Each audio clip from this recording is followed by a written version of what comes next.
my God. Heidi ho. Heidi ho indeed.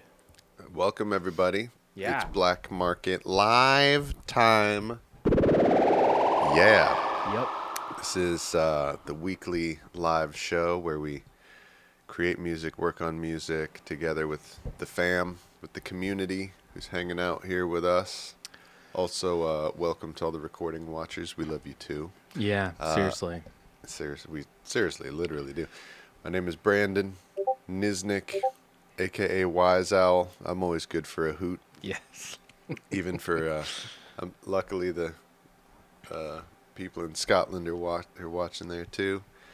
I'm Brandon Niznik, a.k.a. Wise Owl. I'm in Los Angeles. That's Black Market. That's Nate Bridges. For some reason, my tired brain, because it's the morning here in California. For some reason, I wanted to call you Nate Hudson just now. Who is Go that? for it. Hey, man. Is that a person? Whatever. If you think Who's that would, Nate Hudson? if you think Hudson would get us in the algorithm stream a little better, maybe, I don't know. That's a very, show business last name these days. Hudson. I Yeah. feel like there's lots of famous people named Hudson. Yeah, that's a good one.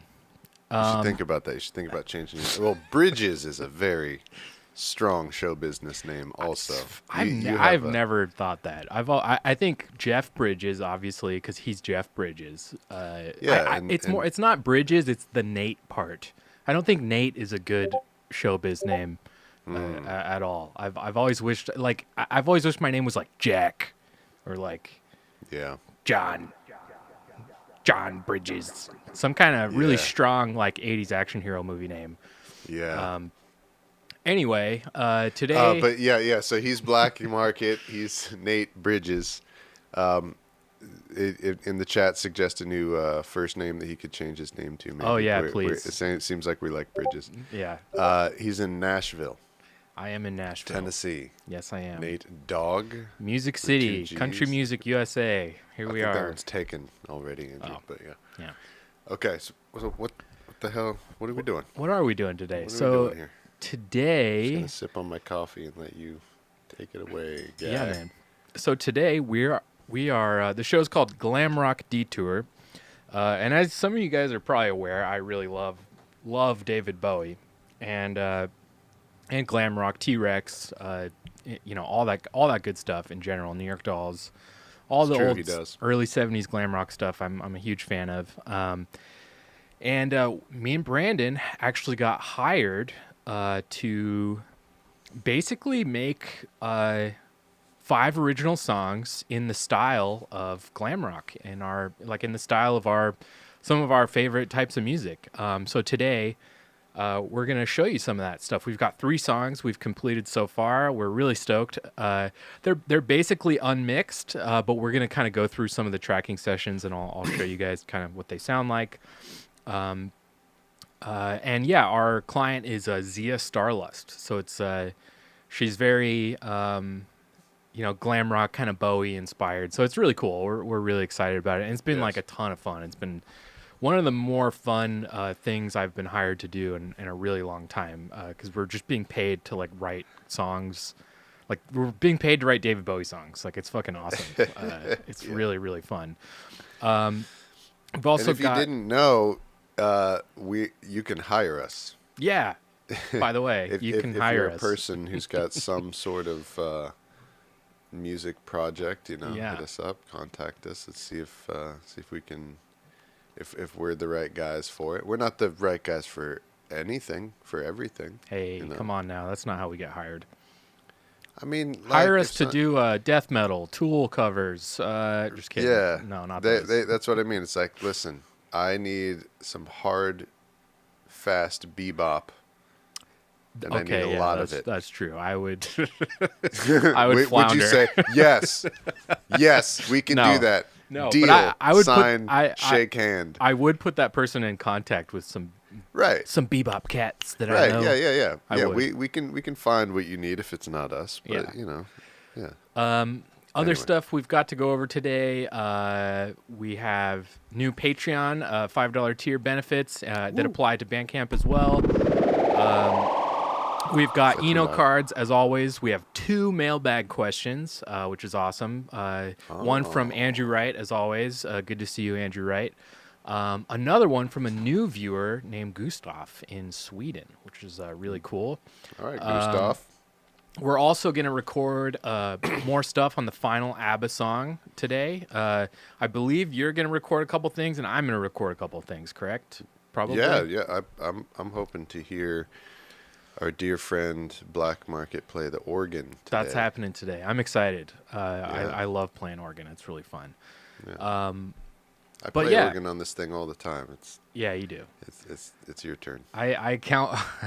I don't give myself any credit for like anything. I just tell Brandon to do all of it now.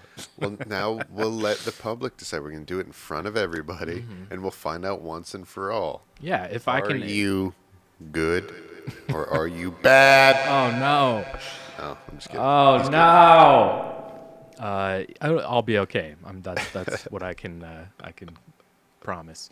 We got Groove Stranger in the Bandcamp chat. What is up, my friend? Groove Stranger, one of our oldest viewers, and now mod of the. He's the Bandcamp czar. He keeps everyone in Bandcamp world in line, even though he's kind of the only one that comments over there.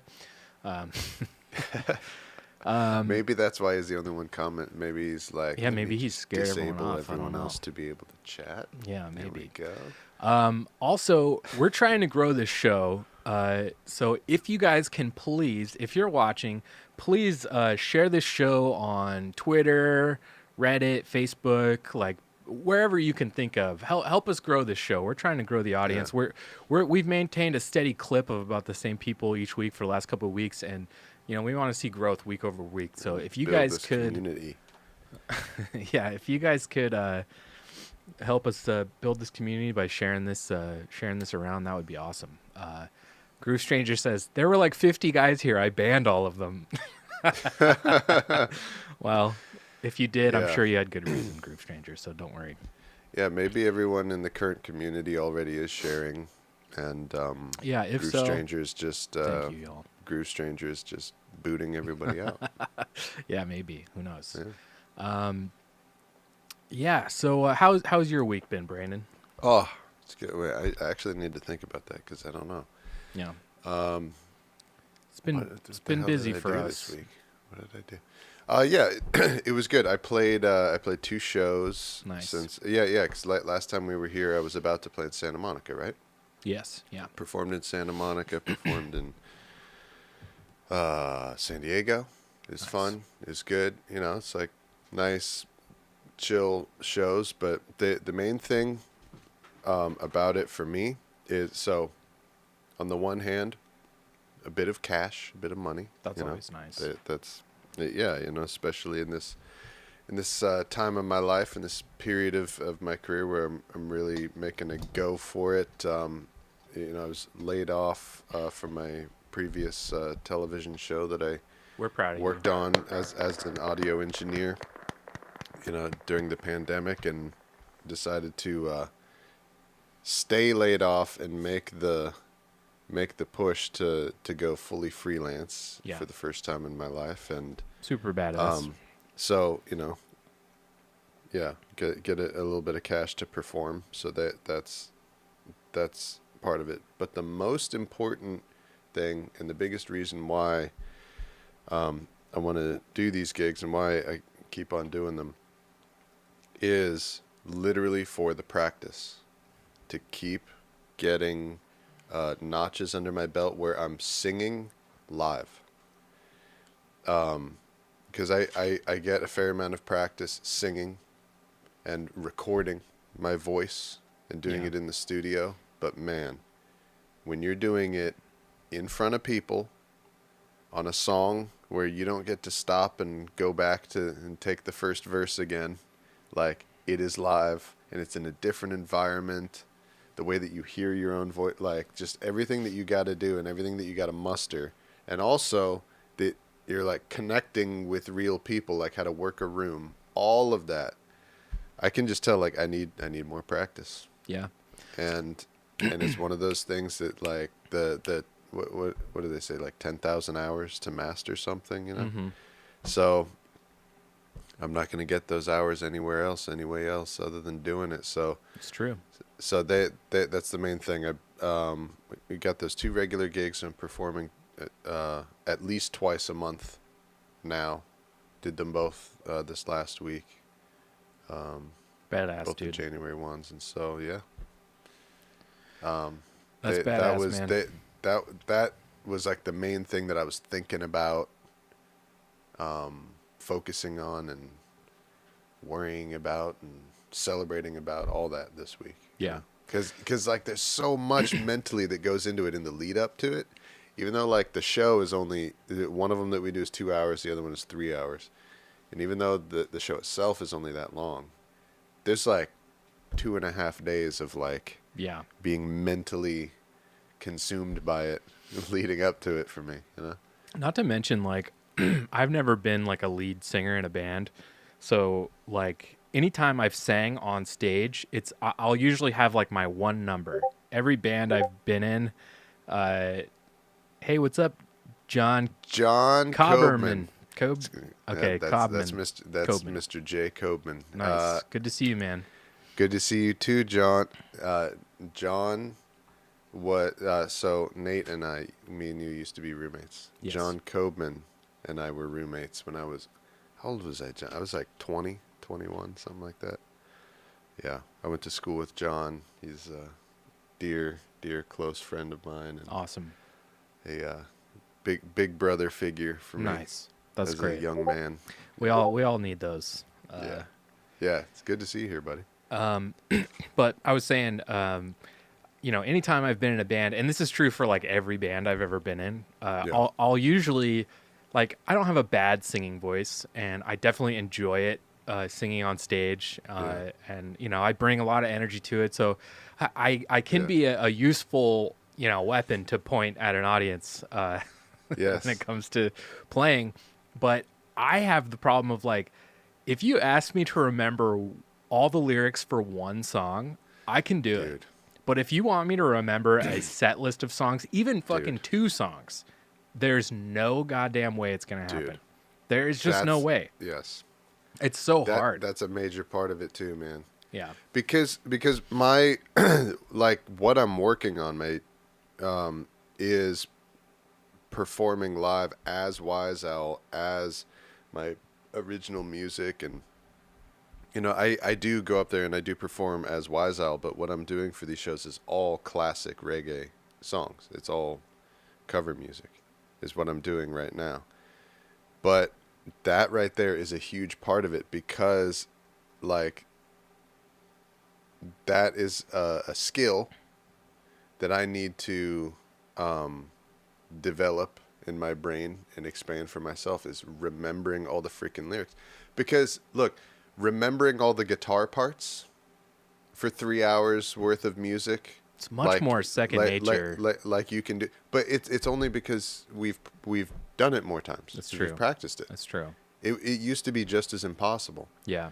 Yeah. And we know people, and I'm sure everybody else out there, you know people who just have this seemingly magic ability to remember the words to all these verses. It's nuts, man. To all these songs, and like the rhythms of how the way that the second verse goes, which is different than the first verse. And it seems like a magic trick that they're able to remember all that shit, but it's just practice. I think part of it too is I've never considered my voice an instrument. It really is like a blunt object. Like, dude, it's exactly the same as learning the guitar. It really is. But that's what I've found. And anybody can do it, just like anybody can learn the guitar. It's crazy. That's always been my issue with it is, when I was a kid, I shed on guitar over and over and over and over and over again. And I would sing too, but like I just never, ever like made that switch over in my brain where I was like, I'm a singer. Like that never happened for me. And so even though like I can do it and I think it's really fun, it's never become that second nature kind of muscle memory thing that I have with guitar or other instruments or whatever. But and it's just a lot of pressure. I mean, fuck, like Because the look, you can fuck up on guitar. It's scary, dude. You can fuck up on guitar. You can fuck up on you can fuck up a drum thing. It's so forgivable in an audience's mind. Like every once in a while, if you hear little flubs like that. But if you're singing a song the audience knows the lyrics to and you fuck up the words, it's like, dude, it's like a joke. People automatically are just like, you suck. like Yeah, fuck, man. Like it's hard. That happened in San Diego. We did Night Nurse. Oh, that's awesome. And I messed up the lyrics to the first verse, and like I could see people out there, like it's a famous ass song, like people like singing along, and like they noticed that like I stopped. So I stopped singing and I went back and started the song over, like from the top of the first verse again. I'm like, oof. I don't give a shit. Yeah. Because I knew, like, first and foremost, I am here for my own practice. Like I told you, you know, like yeah, it's true. That's the main reason why I'm doing it. So I'm like, fuck it. Yeah. Yeah. You're like, whatever, people. Finish your fucking beers. Chill the fuck out. Yeah. Like, goddamn. But, yeah. Yeah. And right, exactly. Because it's all about a show. It's all about, like, fun. Like, it's a group of people hanging out drinking. Like, there's got to be some kind of element of that, like, our hair is down. And, like, we're, like, there's got to be a pinch of chaos in there. Otherwise, like, it doesn't fit the vibe of what's supposed to be going on here in a pub environment. You know what I mean? Totally. I'd like to go over, so this week we've introduced a new Patreon benefit, and that I'd love to go over with everybody watching. And this applies to Bandcamp as well. We have a lot of musicians watching that like watching this show. And as some of you have probably noticed, we've got this playlist we play for about an hour and a half or so before the stream every week, which is really fun. A lot of people have been watching and hanging out in the chat and chatting with me before the show starts. It's really fun. I really look forward to it. And we get to showcase a lot of, you know, Black Market, Wiesel, Chudan, Mired, Alma Rocks, tracks that, you know, maybe a lot of people here probably aren't familiar with, which is really cool. And I thought what would be cool, and this was inspired by a mailbag question I got this week from that fan Gustav in Sweden. I thought what would be cool is if we have any musician fans watching and you would like to have your music featured in the playlist. I see where you're going. Yeah, if you'd like to have your music featured in the playlist, just become a patron for $5 or more. And same on Bandcamp. Subscribe on Bandcamp for $5 or more. Email us your music, like 1 or 2 songs tops, at blackmarketreggae@gmail.com. I just threw that in the chat. Email your music there after you've become a $5 patron, Nice. and we'll throw your music in the playlist in perpetuity. It'll be in there, and people will get to hear it before the show and Forever, and see your name. Yeah, see your name and make sure there's artwork associated with the music too.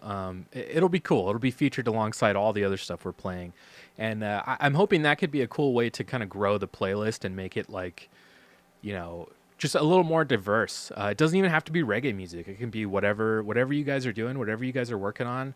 We don't care if it's reggae or dub. You know, we just want to hear the stuff you're working on. I think it would be really, really cool. And we can play it on the show. Yeah, we could play it on the show, and we could grow our Patreon, which is what we really need to do. Other thing I want to remind people of is we've got, if you're on the Bandcamp side, we've got a whole merch table of new shirts, hoodies, a bunch of EPs you could buy. If you guys are over there on the Bandcamp side, or if you're watching on YouTube or anywhere else, go check out our merch store. We just launched a bunch of cool merch. Yeah, I need the Patreon money so that I can buy some Black Market shirts. There you go. Yeah, it's gonna be a recycled, I want one. a recycled, recycled money back into the ecosystem here. Speaking of which, am I still Am I still? I think I am. I'm still a patron and a Bandcamp subscriber to Black Market. I don't know if you're a patron or not, but I know you're a subscriber on Bandcamp. Yeah. Brandon is one of. I'm a $10 a month subscriber. Yeah. So if I can do it. Yeah, exactly. Yeah. Yeah, Brandon, long before we started doing this together, Brandon just became a subscriber on Bandcamp of mine just to support what I was doing, which was awesome. Yeah, I didn't used to be a part of Black Market. Yeah, not always. He was more of a guest contributor. Now he's a and a $10 a month subscriber. Yes. Now Brandon's like the right hemisphere of the brain center. I just haven't gotten around to discontinuing the subscription. Yeah. But it doesn't matter because the money just comes back to me now. It just goes back in your pocket anyway. But yeah, very, very cool. Hope you guys can join. That'd be really fun. How about we do a mailbag before we dive into this glam rock stuff? Mailbag. Mail. Bag. That was a good one. That sounded like one of those fake dub things, like bag. Yeah. But it was real dub. This we first only do real dub. This first question from Gustav Rosander from Sweden.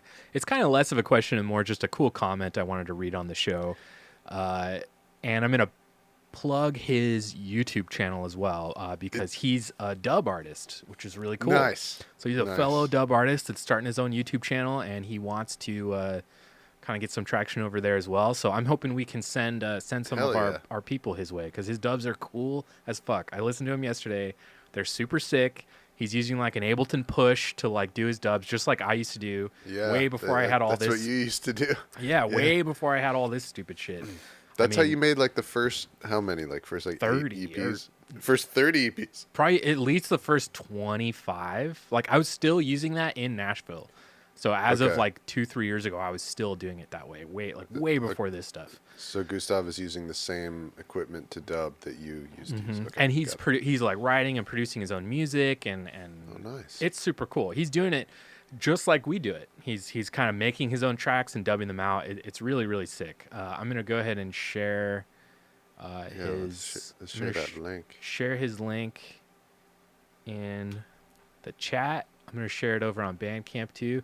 You guys definitely, please, if anything else, this is free. We're not asking for money. If you guys do anything today, go over and subscribe to this guy's channel because he's really cool. Nice. So he wrote us in and said, "Hey guys, hope everything is Irie. I mean, Irie. Yes, he says, Rastafari in his own. Hell yeah. He says, I just found your Black Market channel through Reddit. I love what you're doing with the live producing and banter and all. I'm just beginning to start up my own dub reggae channel after being a reggae lover and being in a reggae band and producing dub on and off on my own for the past 10 years. Super similar to our backstories too. Yes. First of all, I'd like to know when you're doing your next live stream every Thursday. How to be a part of the chat. Easy, just watch the show. I'd love to be a part of it. I hope you're watching, by the way. Secondly, I believe one of you mentioned having a playlist, and this is what inspired me to do the Patreon tier. One of you mentioned having a playlist or something before you start the live stream, and I'd love to have my music featured on the playlist. Yeah, there you go. This is how you can do it. Become a $5 patron, and we can throw your stuff in there. His artist name is, I think I'm saying it right, Mega Duppy, patois for Skinny Ghost, because he's a skinny white guy. So far, he's uploaded 2 originals and 1 dub mix of Bob Marley. I hope you find time to reply. I'm looking forward to more of your awesome content. Best regards, Gustav from Sweden.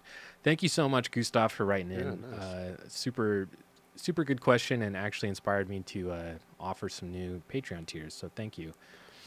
I just had a thought. Yeah. I think it would be cool, like if you subscribe to that Patreon tier, in addition to having your music on the what do you call it, on the playlist. Mm-hmm. Even if you're someone who either doesn't produce music or is in between producing music or something, like they should be able to like make requests or like Oh, hell yeah. say Yeah. like I don't have any music, but I do want to hear this. Yeah. Or I think this artist should be in there or something. You know? Totally. Yeah. Put whatever you like. I agree with your that. own music. You know. I agree with that. I'll update the Patreon to specify that as well. Yeah. So the other mailbag question is from Andrew Wright. Andrew Wright. Who's The Andrew Wright, Yeah. indeed. Who's That- like- aptly named since every week he's a writing exactly. That's to yeah. his Okay. Yeah. homies. You're to right. his homies. I haven't read Brandon this and one Nate. yet. But yeah, Andrew's like our super questionnaire asker. Mm-hmm. He's single-handedly he's almost single-handedly keeping He's this keeping this alive. segment afloat. He says, around 2 years ago, I came. Oh, first he says, "Hi Nate and Brandon, aka the Bushmilk Brothers." That's almost too Hi. good. It might stick. I hope not, but maybe. He says, around 2 We years. are. You have this weird like bush milk denier ingredient to you, which I don't fully understand.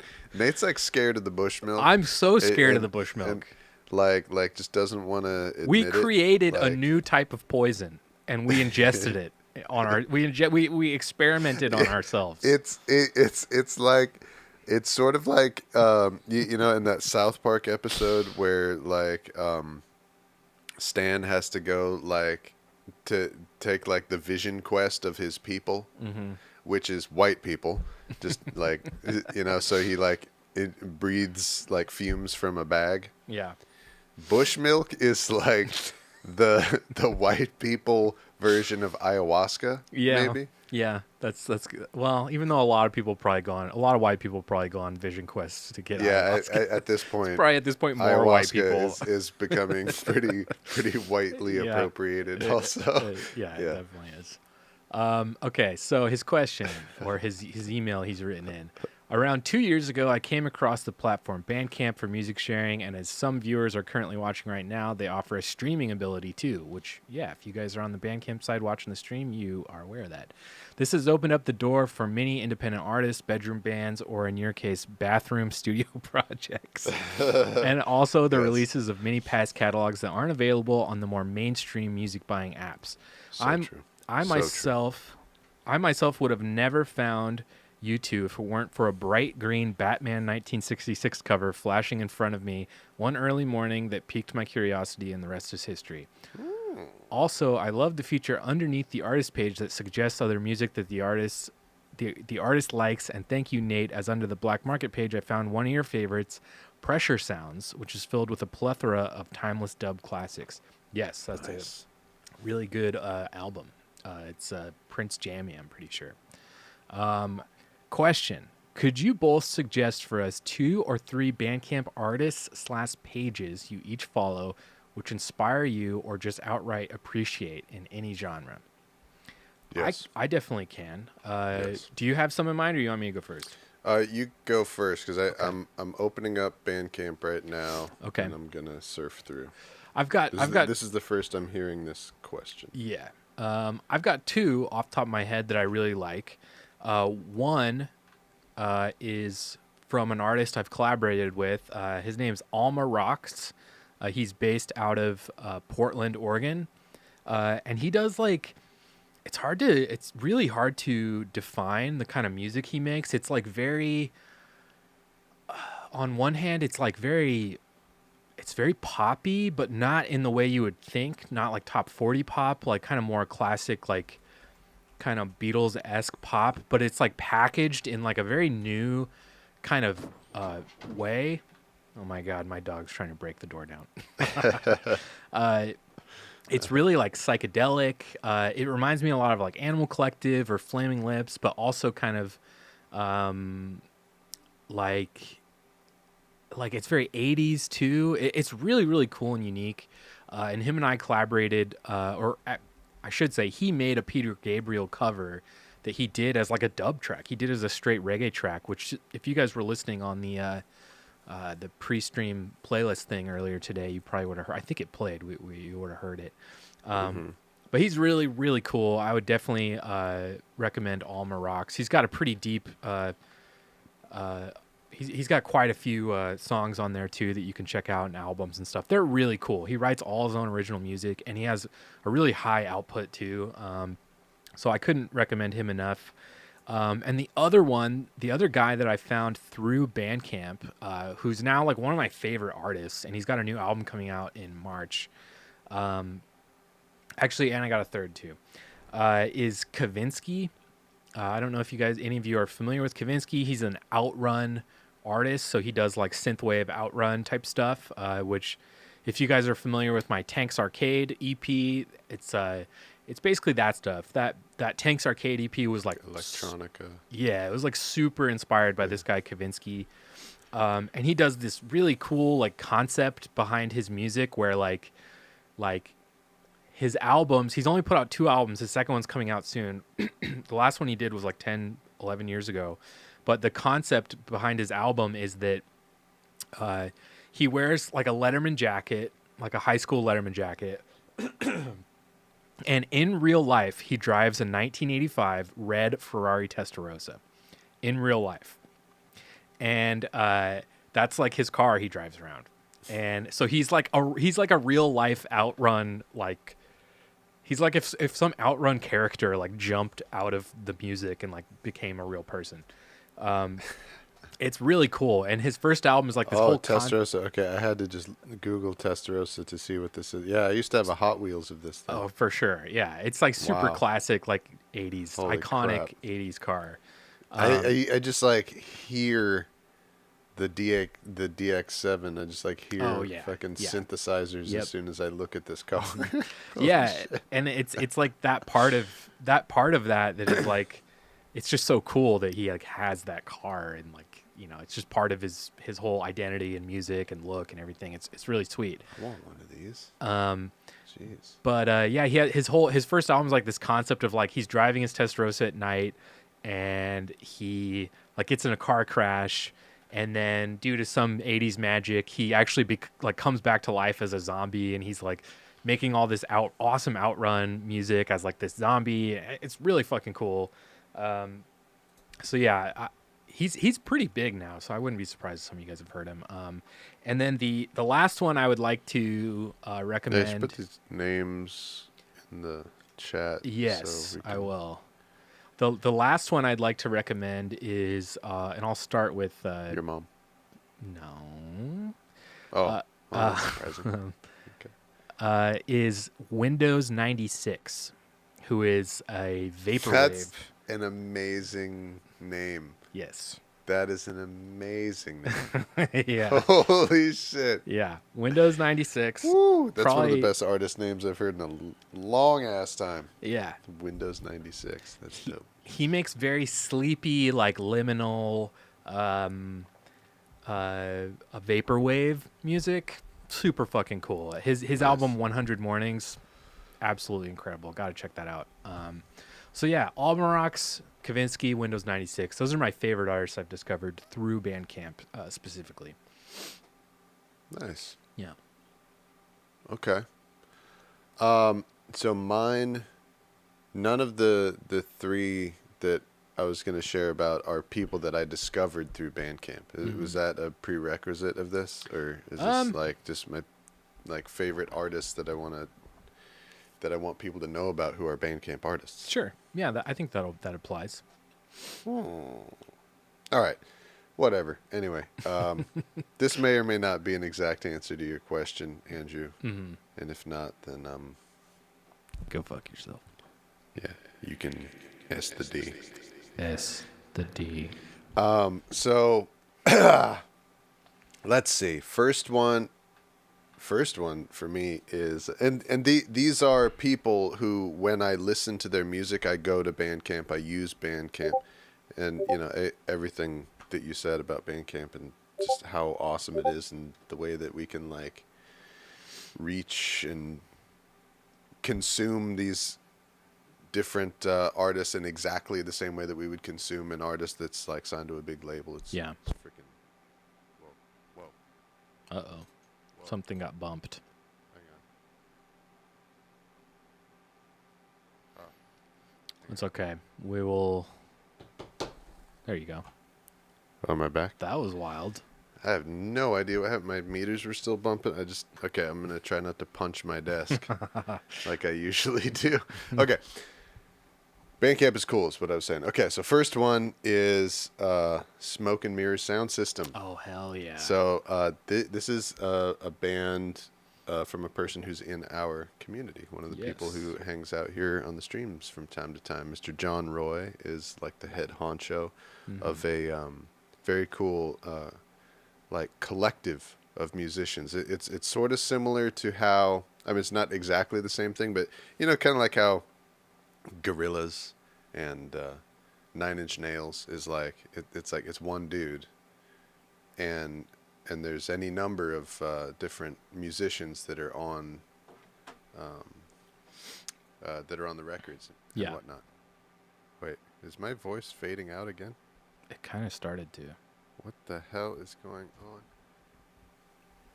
Haha. Wow. Technical difficulties. Music is on. Hey, this is Alma Rocks, by the way, what we're listening to. Oh, nice. So this is actually Alma Rocks, the guy I was talking about. And this is a dub I did of his song, so that's random. Nice.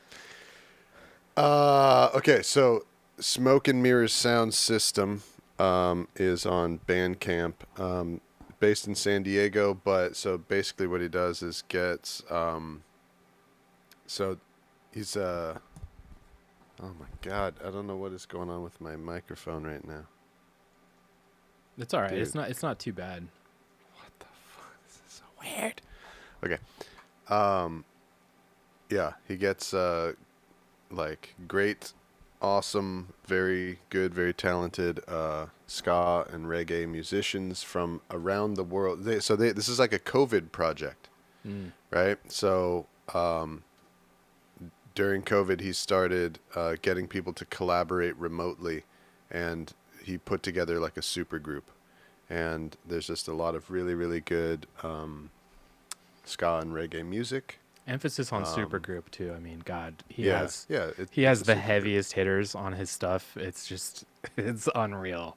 Yeah, members of the Slackers, members of like Hepcat, members of the Agrolites, all kinds of cool stuff. Yeah, his Rolodex is and others and others and others and others. His Rolodex is fucking choice, man. It's real good.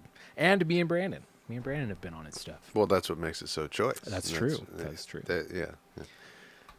Next one is an artist from Atascadero, which is the town that Nate and I are from. We grew up in a small town in California together. This is my best friend from since I was in kindergarten.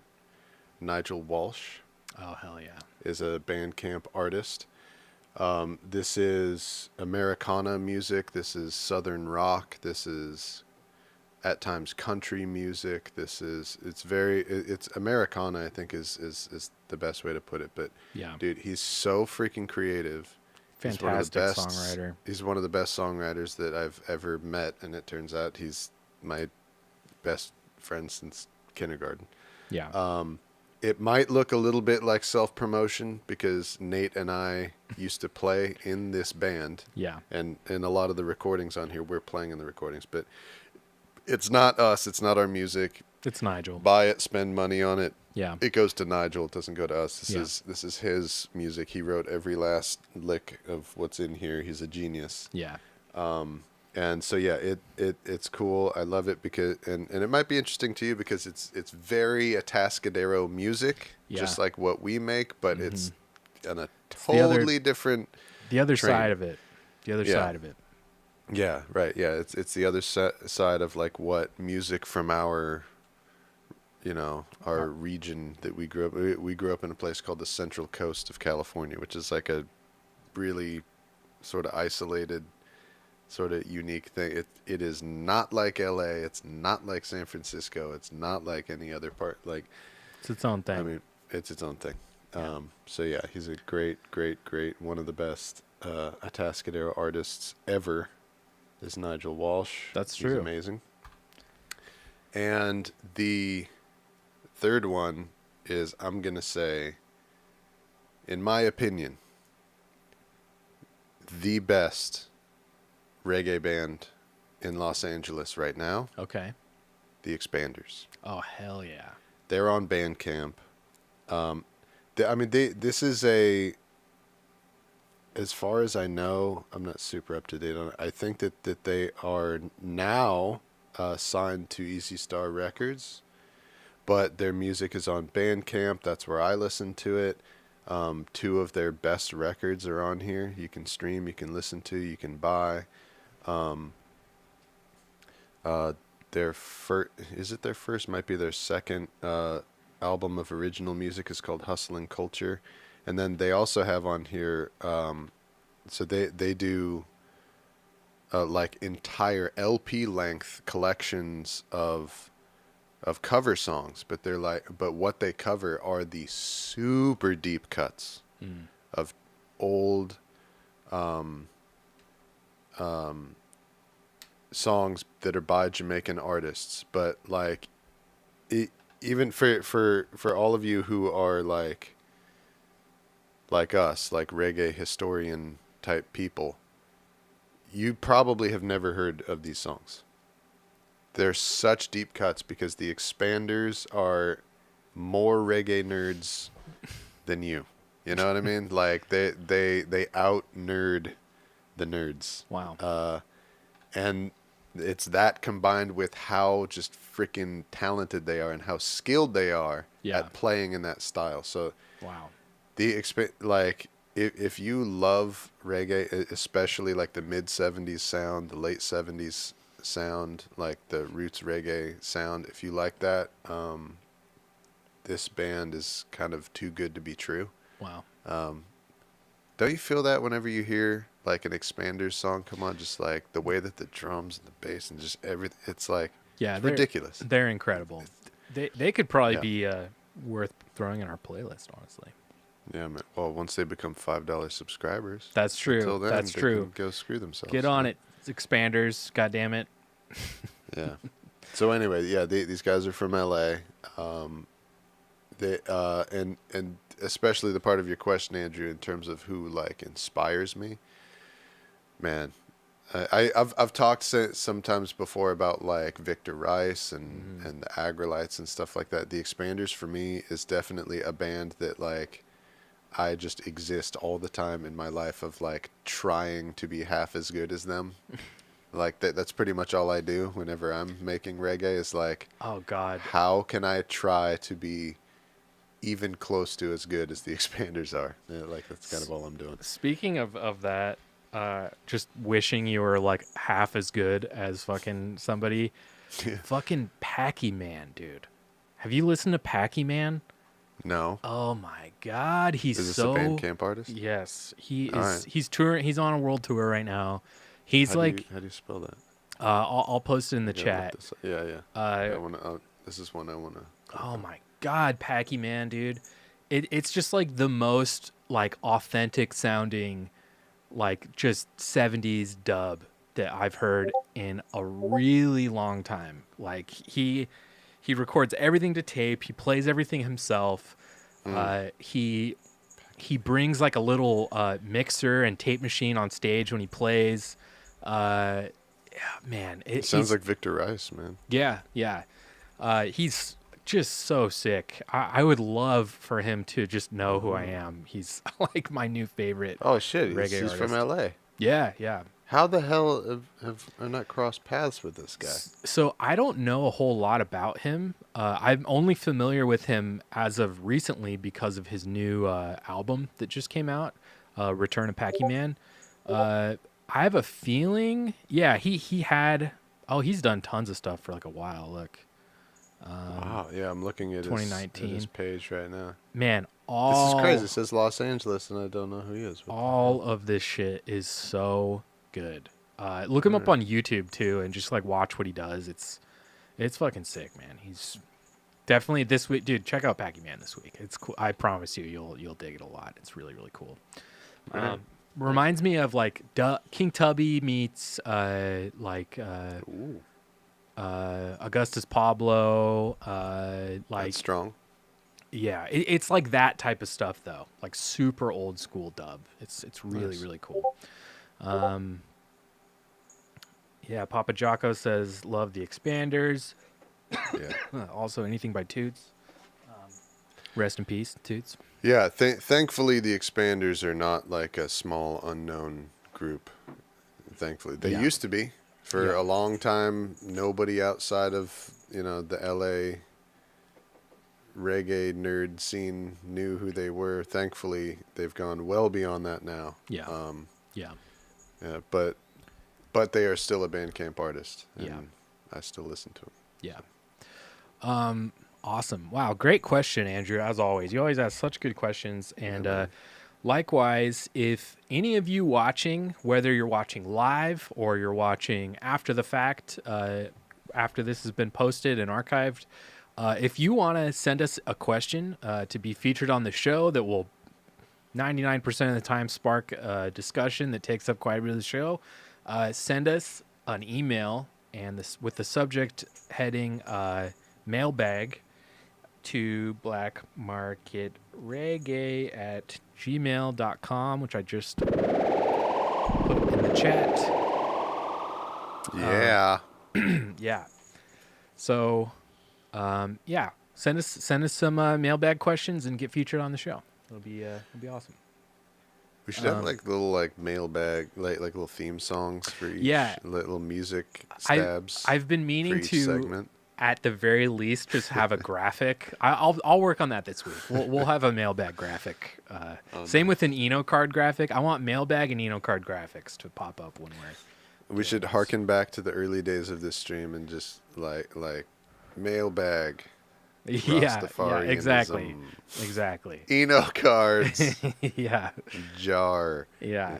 Anybody who remembers Ja Rastafarianism, you're an OG stream watcher at this point. It'll come back. It'll come back. Yeah. Yeah. Cool. Well, how about let's listen to some new music, yeah? Let's listen to this ZIA STARLUST. Glam Tam.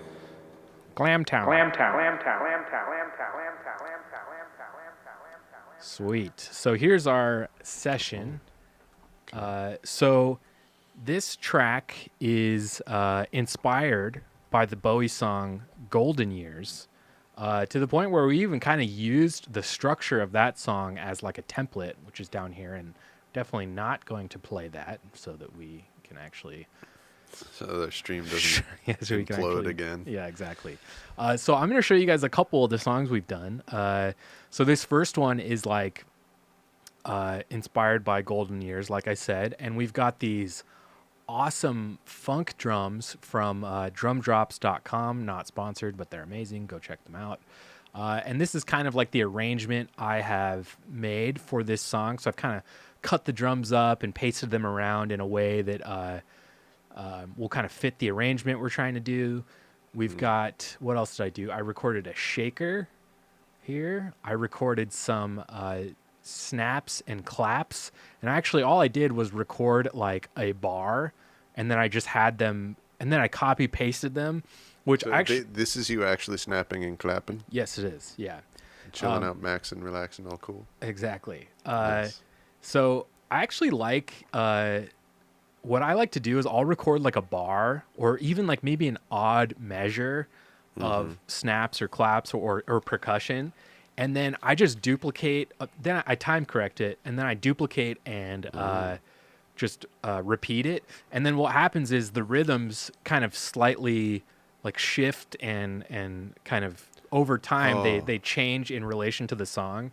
So it's not an even 4 beats type thing? Well, it kind of is, but since this song has bars of 2/4, if you look up at the top here, you can see that I've got a bar of 2/4 there, and that happens twice during the song. So usually I would record an odd, like I'd record like a 6-beat loop or something, right? But in this case, since there's bars of 2/4 in this song, if all these loops are 4/4, they're automatically going to shift over time. So I just recorded these in 4/4, just to keep it simple. And then on the plugin end, I've got vocal rider here, which kind of just keeps all the velocity and the intensity of all the Nice. of all the claps Vocal and riding snaps. the claps. Yeah, That's exactly. Just Nice. keeps them all like level and at the same volume. I've got micro shift on as like a subtle like doubling. Oh, you can't see my micro shift. That's okay. And then I've got a doubler as well. So I've got a bunch of stuff on there to just make them sound a little bit bigger. So like these are two different takes of claps, and same with these are two different takes I did of snaps. So that's what's going on there. And then I've Can got. we hear 'em? Yeah, sure. That's a good idea. Why not? Let's actually listen to things. Wow. Yeah. So they're kind of like it's almost kind of more of like a slapback kind of sound. Yeah. And then that's doubled by a plug-in and then doubled again by another take. Dude, that sounds exactly like the snapping and clapping in Golden Years. Totally. That's amazing. That's what I was going for. Yeah, because it's got that like stereo spread of like something being like slammed into a tape machine or something. Yeah. That's amazing. And then this shaker track, this is all one track that I played like all the way through. I didn't time correct it either. I wanted there to be some kind of more human element to this. So I played it all one take, and I wasn't a stickler on time. I tried my best to keep it super straight, but any time where it pops out more than others, or if it goes in or out of perfect time or whatever, that doesn't really bug me on stuff like this, since everything is so like time corrected so much. Got a temp bass track here, which is kind of the first thing I started with, which is pretty cool. And I think we're gonna keep this one, right? And Yeah. When I listened to it, I think it's pretty darn perfect. yeah. And if you guys remember from last week, Brandon went over Vitamin, that plugin. So I've actually got that on my bass track as well. And Nice. you're not gonna be able to see the way I've got this set up today. You're not gonna be able to see the interface of Vitamin, but Okay. I've got the low and the low mids boosted slightly, which is what you're hearing right now. So here's with it off. Where are you at? Bypass. Oh man. So this is with it off. Yeah, it just sounds like a Oh, wait, sorry. home recording. Oh. This is off. And then now it's back on. So there's obviously, I don't need anything on the top end because I'm playing with a pick. I'm playing close to the bridge. It doesn't need any help on the top end, but the bottom end was kind of thin. So here's with it off again.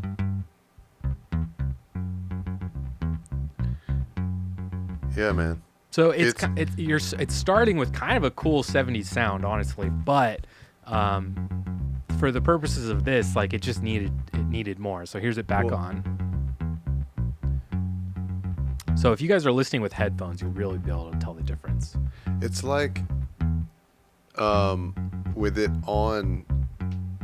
So with it off, it sounds like somebody playing bass in a 70s style. But now in a bedroom. Yeah. Into a computer. Like it sounds like a home recording. Totally. A modern home recording. But with the Vitamin in there, like it has the qualities of actually sounding like a 70s recording. I totally agree. You know what I mean? And it just sounds more authentic. It really does. And, if you guys are curious about my bass chain, I go into like an Ampeg simulator, like guitar pedal. It's like a bass pedal, which kind of simulates like an Ampeg head. And then that goes into my console into a tube channel, so it gets saturated a bit by an actual tube on my console, but it's very, very minimal because I didn't want it to distort or anything like that. And then typically I'd send it over to an 1176 out here with some of my outboard gear, but I didn't do that today. I think I'll do that in the mix. I just kind of did it straight in, but there's no amp, it's just DI, so you really do need that extra. Yeah. It needs the extra help for it to really sound like a really good bass track.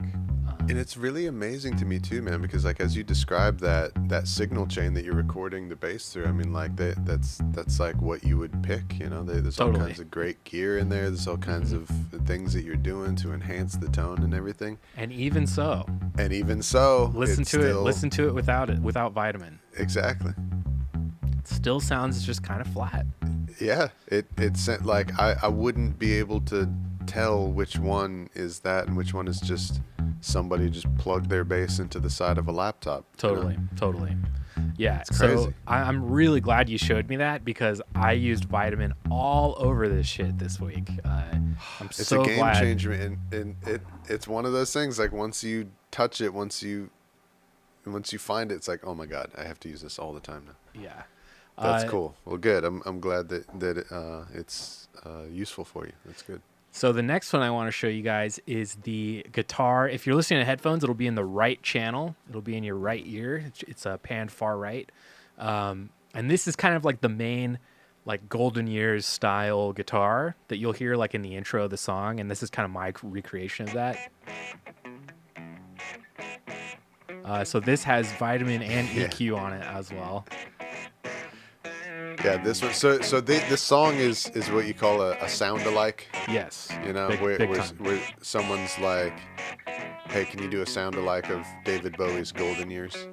So you come up with a song that, like, it is exactly the same thing, but technically it's different. Not. Yeah. This is such a good sound-alike, dude. That, like, as soon as you hear that, it's like, oh, Golden Years. Totally. Immediately. And then I'm gonna add in. We can do a little A/B of Vitamin and EQ. So here's with no EQ. Okay. Later, Papa Jocko. Thanks for watching, man. Sesh. Yeah, have a great jam session. So here's my EQ A and B. Yeah. So it just makes it a little thicker. Okay. Nice. This sounds like kind of scooped in a way.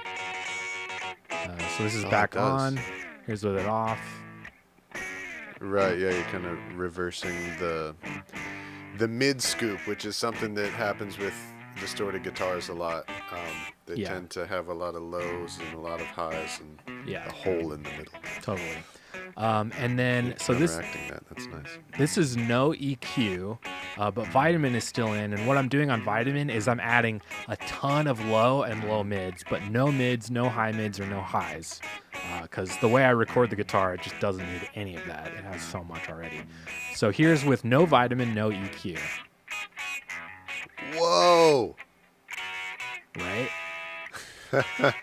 Right? Like, now that I'm doing this, I'm like, I need to think of a new way to record my guitars, because it's just too thin. It's just super thin. Yeah. When you hear the original, it's like, wait a second. Yeah. So let's add in the other guitar in the left ear. The phaser. Yep. What's happening with my mic again? Just it. Oh, there we go. For a second, I was like, oh my god, how loud is this phaser guitar? I can't even hear Brandon. No. I'm having a weird mic day today. Okay. So yeah, if you listen to the original of Golden Years, in the right channel, there's this cool distorted guitar. That's just straight out of Golden Years. That so there's the cool, like, distorted guitar in the right channel, and in the left channel you hear this awesome fucking phaser guitar. So you've got, I believe it's Earl Slick and Carlos Alomar. Those are the two guitar players on the track. I don't know who is who though, to be honest. I imagine Earl Slick's probably the distorted guitar, but I honestly don't know. And then kind of the last little cherry on top that makes Golden Years what it is there's a fucking melodica in the song, like, very sparingly, but it's in there. So here's a melodica. That's basically all it is. Yeah, nice. With a little slap back on there. Yeah, a little slap back. And all that is just a vocal rider and a doubler, as you can see down there. Nice. Cool. So let's check out the whole thing, because, dude, I am so stoked about this recording. I think your mic might have went down again. There you are. What? Oh my God. It's all right. We'll get through it. We'll figure it out. So yeah, here's the everything all together: bass, drums, shakers, percussion, guitars, 2 guitars, and we haven't even gotten Brandon on this one yet. Brandon, I think you're gonna do like synths or something like that. Is probably what we'll do. Yeah, because we wanted to like glam it up even more and give it some kind of like. Well, I mean, I know Brian Eno didn't work on this. Oh, by the way, we didn't do an Eno card, but We'll do that. We'll do that once we do get into recording. It's all right. All right, cool.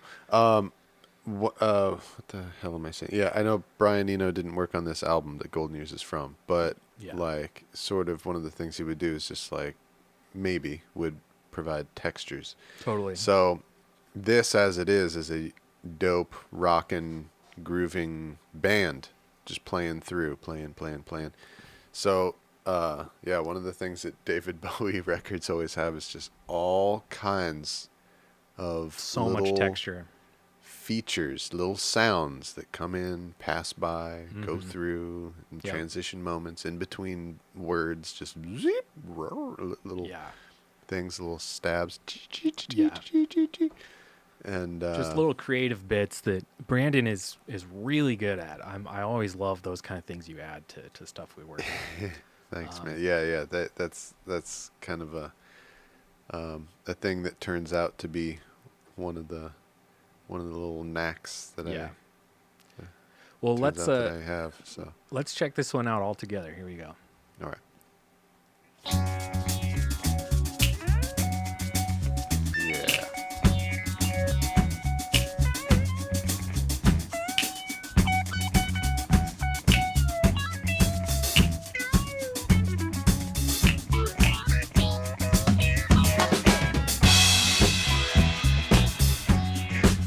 Yeah, dude.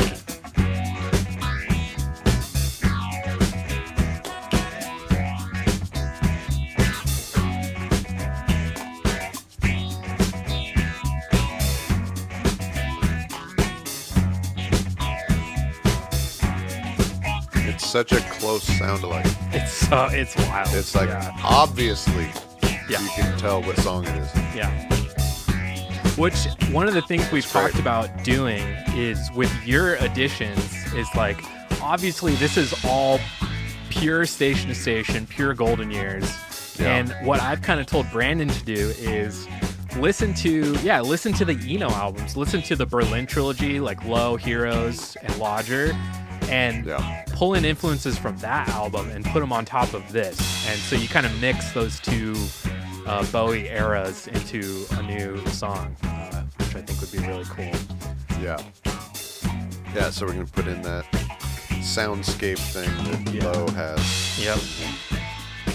Here comes the big stop with the 2/4 bar. I love this part. Even though this is a direct rip, I love it. That bo. No, it's just the whole like stopped all together. That whole thing. Okay, it's like directly from Golden Years, but it's just fucking sweet. I couldn't help it. It was too much fun. Yeah, that sounds amazing, man. Yeah. So yeah, this is a new ZIA STARLUST, or will be once we get her contributions on top of it as well, which is going to be really cool. How about?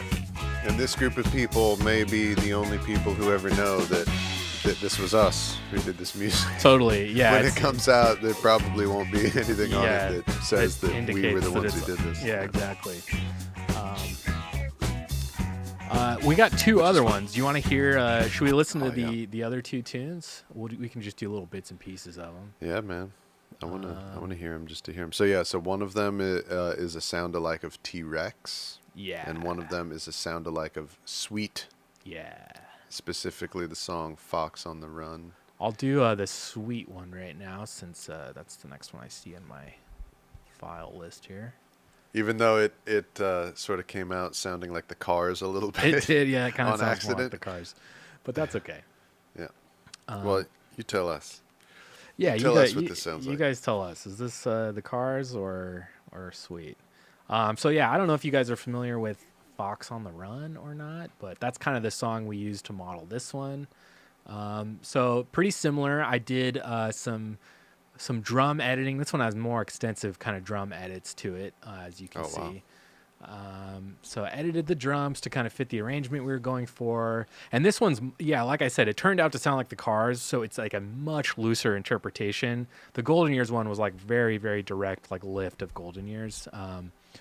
We've got, but this one's, it's much more kind of our own thing, it turned out, even though it sounds so much like 70s, like, era. This could be on like the Guardians of the Galaxy soundtrack, in my opinion. It's like, that's what it sounds like.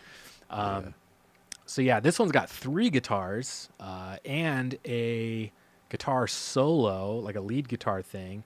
We've got Brandon's bass up here, and then we've got a whole bunch of fun Brandon synths that he did that are just fucking sweet, with effects printed as well, which I really love.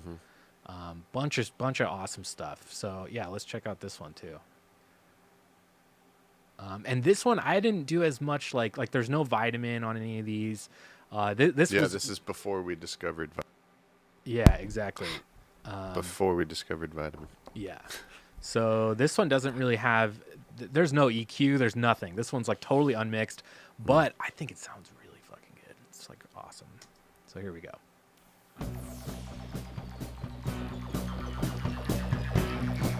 Nice. Yeah.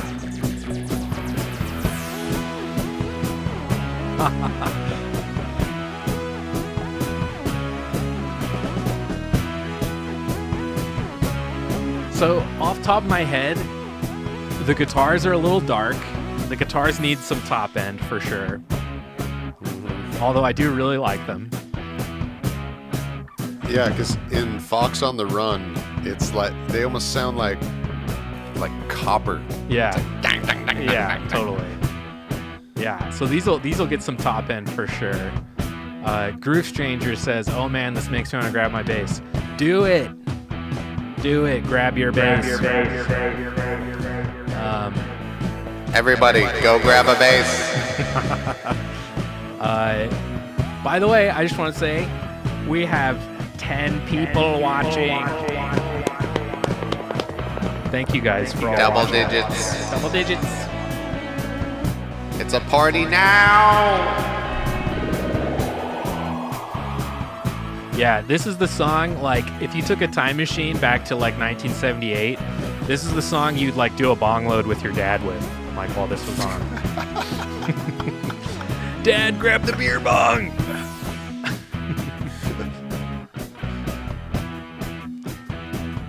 So, yeah, this one's super, super fun. Dude, the synth shit you did is just fucking unreal to me.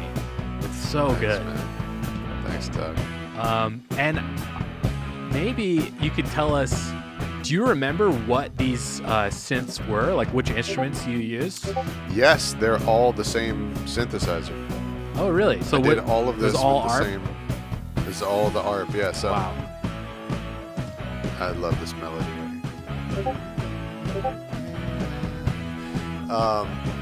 So yeah, I did a little bit of research into the song Fox on the Run to try to find out like specifically what synthesizer they used. Yeah. I couldn't find anyone to say exactly.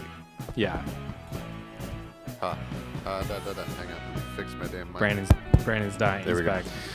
back. Yeah, I couldn't find any place where it said exactly, but I did find a few places that said that they had a synthesizer made by ARP. So Yeah. we have one at our disposal, so I just started tweaking around and messing around with it and Yeah. came up with like 6 different synthesizer sounds. So, yeah, I was just trying to recreate what I imagined was going on in these recording studios back in the day when there would be a rock band who got their hands on a synthesizer, like Right. some, that I just imagine they would just be sitting there just noodling around with it and every once in a while going like, oh my God, Yeah. we got to put that in there. And Even in the so that's what I did. Even in the mid 70s, for a rock band, I still think would have been kind of a novelty weird thing for like a guitar bass drums band to like get their hands on. It's like Yeah. they weren't, synthesizers weren't like so ubiquitous in the 70s like they became in the 80s. So, almost for that reason, I kind of like a lot of 70s synth sounds like better. They're just a little more, I don't know if pure is the right word, but just like, they're just simpler. And they really do sound like if you just like turned on a synthesizer and started playing, like it's like the default. A lot of times they sound like the default synth settings, which, for me is great because I don't play synths really.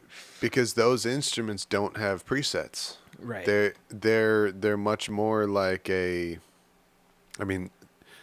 reason why they're called an analog synth is because they are an analog instrument. It's not, there's no computer inside of it to save the thing. It's, you press a key on the thing, on the little keyboard, and it's a sound that's going through the knobs as they are set on the face of it. So you can't recall anything, you can't save anything, you can't.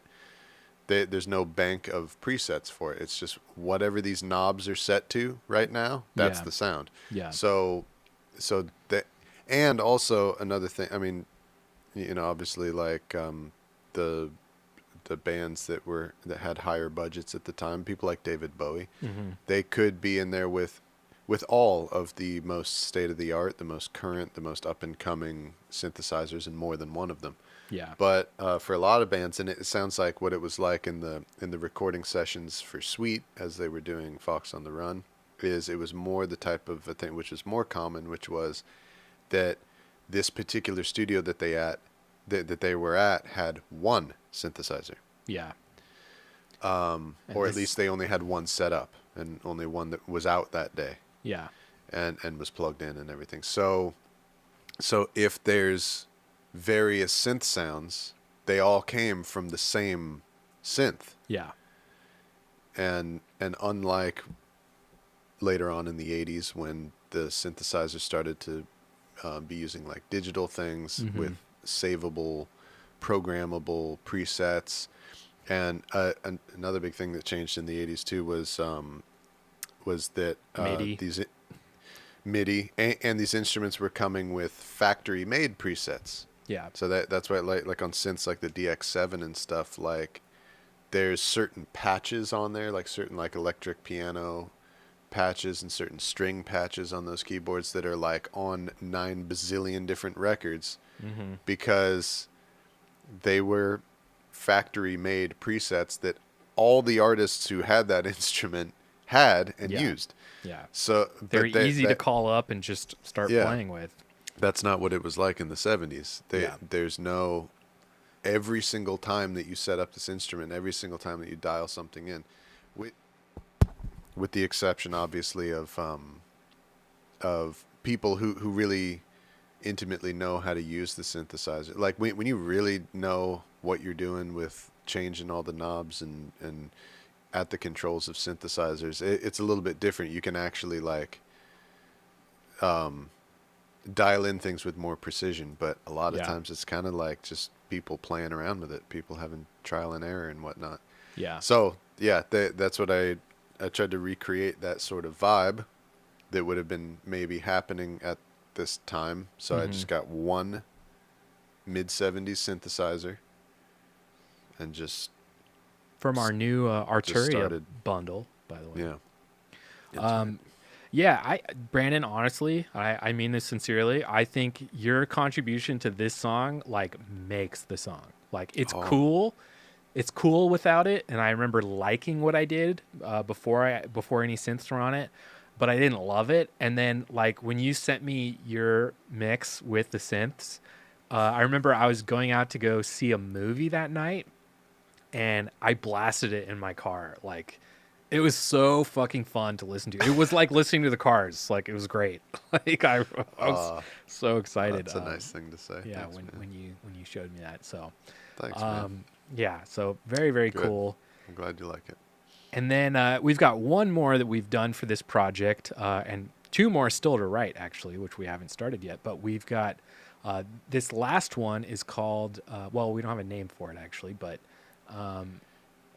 it's inspired by, another sound-alike inspired by T-Rex, the T-Rex song Baby Boomerang. Nice. And likewise, we've got our drums from drumloops.com. Hey, This is an the interesting Glam thing. drums too, by the way. Yeah. Can you solo the drums and like Yeah. explain the Yeah. the thing that makes the Glam drums have that glam rock sound? Totally. That's very cool. Which And I didn't know before we did this project. Actually, maybe we'll actually do some panning too. Let's start with that. Okay. We're gonna solo just the drums on this one. Ooh, I didn't notice you put the Baby Boomerang drums copycat. I must have just forgotten about that. Okay. Yeah. All right. Yeah. So, Bring that fader up into the yeah. mix here. So here's just the drums. And before we go, this is 2 drummers playing live at the same time. That's what we're hearing right now. So this is drummer 1 on the left, drummer 2 on the right, in the same room, playing at the same time. That's At the same time. Yeah. That's what we're hearing.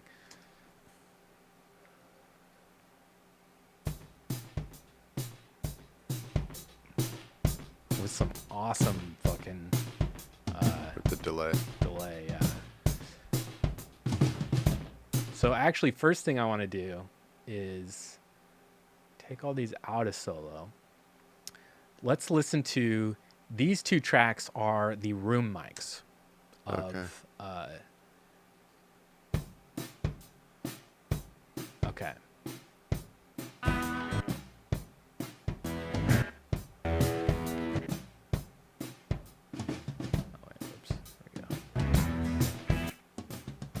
So listening to this will kind of give us a better inference of how are these drums going to be panned. Oh, okay, so this is a single stereo microphone that was in the room when they were recording these drums? Exactly. Okay, so you can tell now who Yeah. should be on the left, who should be on the right. Okay. So yeah, I learned this from doing this project that like that whole era, T-Rex and Bowie, like the Ziggy Stardust era of Bowie and Hunky Dory too, and many other artists. Just is sweet. Also, like this whole style of music. Like one of the things that gives it that sound is this drums in stereo. Yep. 2 drummers at the same time. Yeah. So I'm going to do just a very crude panning. Okay. I'm going to pan drum set 1 on the left, all the way on the left, drum set 2 all the way on the right, and I'm going to kind of crank the room mics up a little bit to give us a little bit more kind of gel. I don't think in the end that's how we're going to pan these. That's not what we're going to do. Yeah. But for the purposes of this, without getting super deep into like panning everything, Oh. it's honestly Maybe put not a bad tape though. delay in there. No, it's not. Nothing wrong with that. Yeah. Actually, let's blend the tape delay a little bit more. Oh wait, no, Yeah. that's your bass track. Sorry.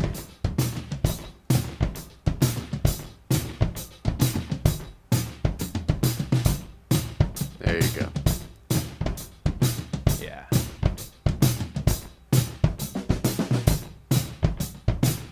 See, like it just sounds like it's 1974. It does. now. It's fucking sweet. So yeah, let's just crank these room mics.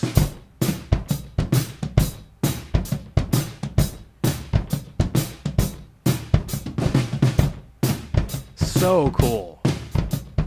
So cool. 2 drummers at the same time. Reminds me of fucking Office Space. You ever had 2 drummers at the same time, Two dude. drummers at the same time, dude. Fucking awesome. Okay, so there's our drums panned. That sounds fucking sweet. That's nice. Let's hear what you did layering your bass part, which I fucking love hell what yeah. you did on this. So here's Brandon's bass part. Fucking awesome 70s bass sound. I love it. pretty dirty, pretty overdriven, but perfect for what we're going for. And then also, what was it you added to layer it, Brandon? Okay, so this is it's the, oh my gosh. Okay, so I'll just say what it is and then explain. So it's the bass pedals of a Vox organ. Yeah. So like a couple weeks ago, I was showing you guys the B3 organ. Yeah. Right? With the drawbars and everything. Mm-hmm. So there's another company that made another kind of organ. It's the company Vox. You know, they're most famous for their guitar amps that they make. But in the 60s and 70s, they made an organ. It sounds more similar to kind of like how the organ sounded like in that song Rock Lobster. You know? Yeah. Beep, beep, beep, beep, Yeah. beep, beep. It's like way more like buzzy and attacky sounding. Yeah. But so what I have is an overdriven thing of the bass pedals of the Vox organ that's being played through a spinning Leslie speaker along with the bass. And to me, that gave it like a very T-Rex sound. Totally. That made it sound the way that it sounds. And this is a sound that was taken on by like Black Keys. Yeah. You know, the sort of vibe. Yeah. So let's listen Nate to. will show you what it sounds like. Let's listen to bass with the drums, and then I'm going to bring in this Vox organ. Okay. So it's drums and regular bass. Yeah. All right, now here comes the Vox organ that Brandon used to double the bass. So fucking sick. Need a little bit more of it. Yeah. So good. Dude, when I heard that, I flipped out. Flipped out. I love it. Yeah. It's a vibe, right? Like Such a vibe. It's a sound. It's just this like buzzy, just Yeah. Yeah. It gives it that. Just so it's sort of like in the same way that doing this two drummers sort of unlocks an aspect of this classic sound. It's like that. Yeah. I'm just gonna loop this guy. Just various ways of bass. The bass part being played in the low registers of keyboards is a very like 70s type of move. So, man, yeah, just love it. It's so fucking sick. So the next... And it locks in, it blends in with the bass, and it blends in with the guitars, too. It does, yeah. Once we bring in the electric guitars, you guys will hear what he's talking about. So the next thing I did was we added some acoustic guitars. Oh, yeah, very T-Rex.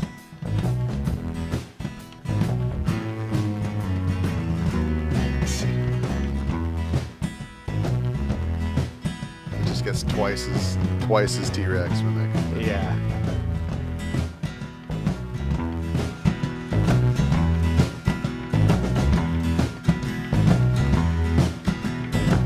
Very slight pan to the left and right. So yeah, these are mostly just texture. It's just nice to have the kind of the string noise of an acoustic. We're not really relying on the acoustic to do much else than that.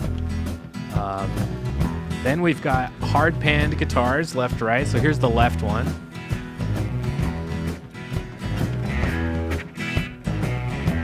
That slap back. Yeah. You nailed the tone on this one. Yeah, so fun fact about this guitar tone, which is the Mark Ronson guitar tone, like to a T. This is like pretty much exactly what he did. Basically what he did, Mark Ronson is famously the guitar player on ZIA Stardust. He was Bowie's kind of first major big guitar collaborator. So what he did was overdriven guitar pedal, obviously, which I actually didn't do on this. He did. I mean, like all kinds of iconic stuff, like, right? I mean, like the man who sold the world guitars. Yeah, sound he's on that is him, one. right? Mm-hmm. Yeah. Okay. Okay. Yeah. So he's Bowie's first like major collaborator is Mark Ronson, and he basically, in my mind, kind of invented the sound of glam rock as we know it now. Oh, yeah. There you go. So what he did, from my research, there's like 3 things you have to do: overdriven guitar, Les Paul, and you have I forget the term they use for it, but it's like I think it's called a cocked wah, or it's heeled wah or something like that. But basically, it's where if you have a wah, Probably cocked. cocked wah, yeah, I don't know. Let's go with cock. Basically, if you have a wah pedal for your guitar, which, you use your foot to make it go up and down like this, if you turn the wah pedal on and you crank it all the way down, all the way forward, it's going to sound very, very trebly, right? And likewise, if you go all the way back, it sounds kind of like very muffled, and there's lots of low mids introduced all of a sudden. What he would do, he would click the wah pedal on and just leave it in the middle, which gave it a mid boost. So he'd kind of find a sweet spot where it wasn't too trebly, and he'd kind of find the mid boost and then a little bit of low end as well. And he'd find this position, and he would just leave the wah pedal there, and that was part of his tone. So I did that with the Les Paul too that I've got, and I did it twice. So here's the other one. Actually, you know what? So this left one is my Telecaster. Okay. This right one is or you know what? What the fuck did I do? This is my Les Paul on the neck pickup with the same tone setup that I just described. And I think this one is Les Paul either on the middle pickup or the bridge pickup. I see. It's hard to tell exactly because of the wah thing going on. It just changes the tone so much. It does, yeah. Like you can't even tell if it's a Les Paul or a Telecaster or whatever. I mean, it's honestly a lot harder. In the way that you would normally pick it out because of how much the wah changes the tone. Yep.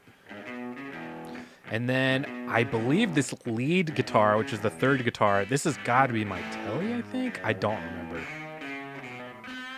Oh, yeah. Oh, nice. You know what? This might be my Les Paul. And this one, you can hear the wah so much. Like this is like pure wah goodness on this one.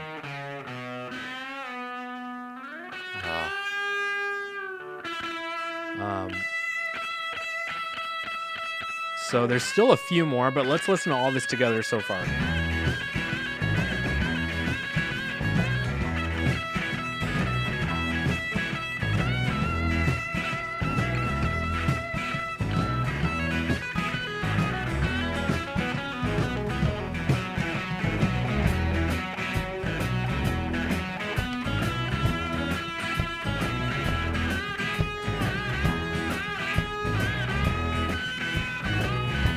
Nice. So just wank off solo. Wankety wank wank. So yeah, that middle guitar is doing these kind of lines that you're hearing. Doing lines. Doing lines with Dad. Doing lines with Dad. Oh my God, yes we are. And then okay, here's the next thing Brandon added, which is super fucking cool. Just these mini Moog. Just how do you even describe that? It's so fucking cool. Just right on the downbeats kind of is what you're doing, right? Just boom. No. So it's on the guitar. So you do ba-doom de boom. Yeah. Ba-doo de boom. It's on those little those upchuck things. Wow. Yeah. So if you play it with the solo it with the guitars and the bass or something, and the box organ. Yeah.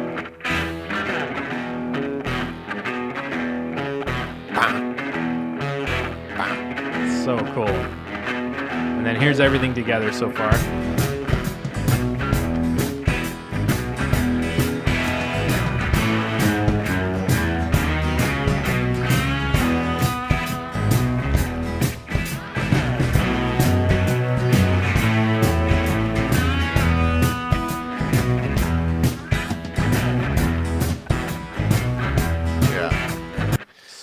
It just gives it that, like, I mean, T-Rex is the type of a sound where there's an acoustic guitar swimming around, but there's also like an electric, like it sounds like a Tesla coil is on the song the entire time. So they that's what that was. Is just that totally. So that in those gaps, there's like that electric, shocking, jang, jang, just like Tesla resonating. coil. That's a great way to describe that sound. It really is kind of like it's Nikola Tesla on bass. Everybody. Right. He would be a bass player. He fucking totally would. That'd be sweet. Yes. Okay, so we've got the next little ingredient here on a mini Moog. Let's hear this one by itself. I don't even remember this. Oh yeah, this stuff I need to blend in better or find a way to blend it. I think. Let's hear it with everything. Yeah, it's supposed to be subtle. It's supposed to be.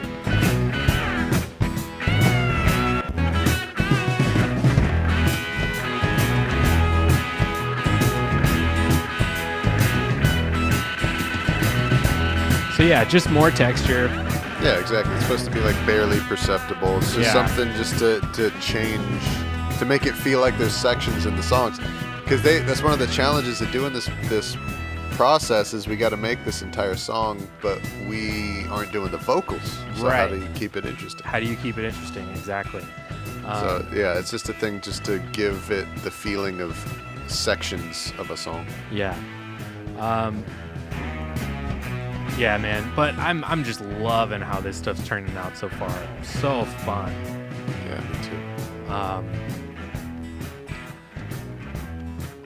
But yeah, so there we are. There's our upcoming ZIA STARLUST project. This one, this one has vocals. It's not lead vocals. Oh, but there's yeah. Where are those? Let's find that. This is another. Oh, yeah, here we go. Sound-alike element from T-Rex. Yeah. Because he's always got these little background vocal things happening. Let's solo these first so we can pick them out. Right now. So, yeah. Here we go. So good. I forgot about these. I'm so glad you said something. Yeah. So fucking sweet. So let's listen to those in context.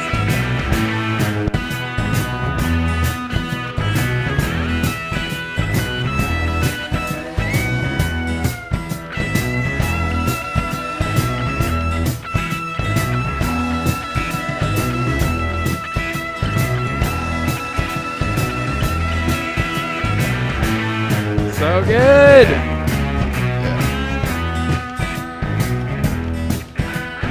Dude, that was another one that when I heard that, I just was like, that's so fucking cool. Yeah, because I noticed that is in there. It's in this Baby Boomerang song, which we were using as the direct reference, but it's all over T-Rex stuff. Yeah. Like the band is rocking so hard, and like all the vocals, he just seems like he's always singing like this. Yep. Just real up close on the mic and barely whispering. And then behind me, there's all these guys going, yeah, that's right. You know? Yeah. So I was dubbing you out. Wow. So I man, wanted to do that. Such a fun project. Big shout out to ZIA STARLUST for having us do this with her. If you want, let's find her Bandcamp. I believe she's on Bandcamp. Definitely on Spotify and all those places. And yes, looks like on Bandcamp too. Yeah. Your boys backing band for hire, y'all. Yeah, man. Spread the word. So yeah, what'd you guys all think of that stuff? Like it, hate it? Where's the fucking reggae? What do you guys think? This is the type of stuff. This is the type of stuff we're doing in between, recording ABBA or Kung Fu or wherever the fuck. These are the kind of things. Keys. Yeah, Alicia Keys. These are the kind of things we're working on. So I think periodically we'll show you guys more of this stuff. As long as it's cool with our clients, we'd be happy to show you guys these things. We're doing another song later with our buddy Jerry Pines, another great Bandcamp artist, friend of mine for a really long time. We'll see what he thinks about us showing off his stuff, possibly, because that stuff's really cool too. But yeah, it might be something we'll do more often. We'll show you guys more production techniques through other stuff we're working on outside of reggae, because reggae, as cool as it is, and as great as it is to showcase all kinds of different musical ideas and techniques, there's still other stuff we're doing that that opens the door to even more things, that techniques and ideas we're using that we may not be able to use in reggae stuff. It might not work or fit. Exactly. Yeah, a lot of the aspects of the ways that of the techniques that you use in producing reggae is pretty unique to reggae, and most other fucking. Oh yeah, that's true. Andrew wants Dire Straits so bad. Welsh ass Dave is here. Welsh. He shows his face. Welsh. There he is. Oh, Dave, good to see you, man. Glad you're back in the stream. Dave, Andrew, and Papa Jocko, and Groove Stranger. Those are our regular guys. Those are our boys. So thank you guys for always tuning in every week. We love you guys. Yeah, Dire Straits. Maybe we'll do Dire Straits dub someday. I don't fucking know. I said it in the pre-chat stream, and I've said it a million times, but we're gonna do 100 of these things at the very least. So, dude, there's gonna be weird shit. I think he's messing with Andrew. Andrew hates Dire Straits. Dave finally shows up. Yeah, These two have a begrudging, kind of brotherly headbutt. I'm finding. I'm really enjoying quite a bit. Yeah. So that was really, really fun. I think we'll definitely do more of that in the future. Groove Stranger, likewise, in the Bandcamp chat said, this was really cool. I think you should continue to put this show in the mix. I think we'll definitely do that. We'll start showing more session stuff like that. And also just showing you guys my workflow in Ableton too. It's so different from the way I work in Reaper. Because at this point, Ableton is where I track everything, and then I print the stems, and then I take it all over to Reaper, and that's where, once it's in Reaper, that's where everything maps to my console one-to-one, and that's where I have access to all my plugins, my opposite of plugins. The opposite of plugins. That's where I have access to all my outboard gear. So yeah, it's cool. It's just a very different way of working. So. Oh, I just noticed that you have a different keyboard back there behind you. Oh yeah. Here I got a little. It's not your usual bright red Nord. No. So as some of you guys, guys, you old Saskatoon. Oh, I got this all set up today, buddy. So yeah, this is the Arturia Key Lab 61 is what it's called. So yeah, if some of you guys probably remember, I had a Nord, that red Nord, for a really long time. Nords are super cool. They're really great for playing live. They're versatile enough that, in a live context, I think you can definitely, they pass the smell test for sure. If you're playing live with them, if you're in an audience and you hear someone playing a Nord, you're not going to really question it. It sounds like a keyboard. It's cool, whatever. But for he's playing a keyboard. Yeah, exactly. But for what we're doing, one of the things me and Brandon, every time I would track temp stuff, the first thing we would record is anything I recorded on the Nord using the Nord like onboard sounds. And they're definitely not bad, but for what we're trying to do, we're just trying to up our game a little bit. And I just found myself constantly being let down by the sound that came out of that keyboard.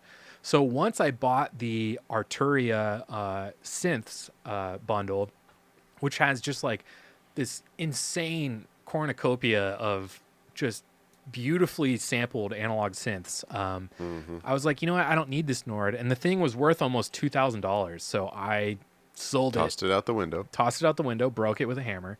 No, I sold it, and this thing was much, much cheaper, and plus it plays very well with the Arturia plugins, obviously, and it's even got playback transport here.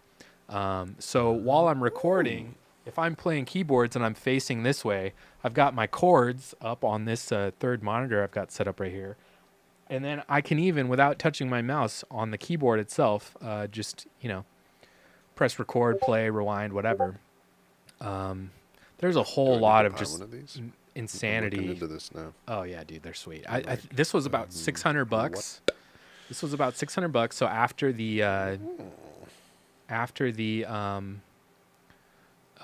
I sold my Nord, it was just like, it was easy, It was super easy to do. All right, I'm going to look into copying you as I usually do. Do it.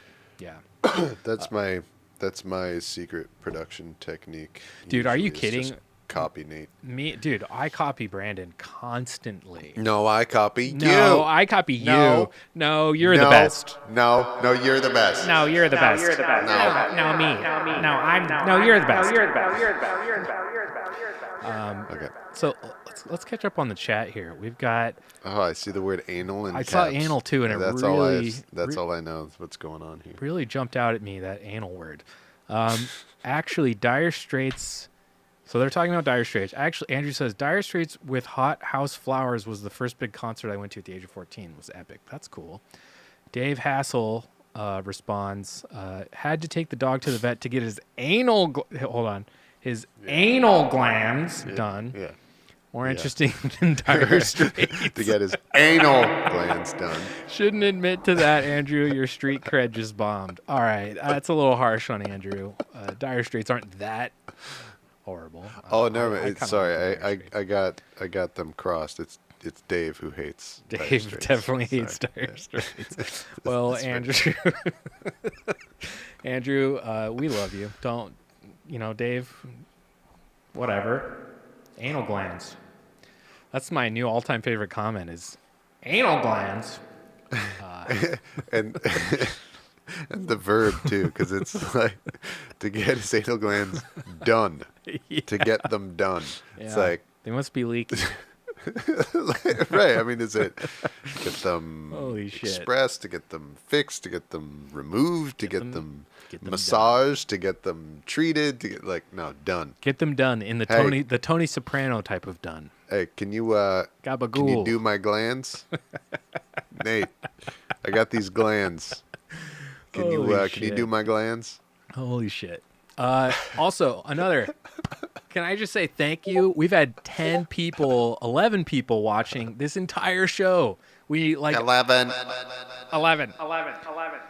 We almost never have that many people watching the whole time. Yeah. Usually it's 8 or 7 or 9, and I'm just fucking get to 10.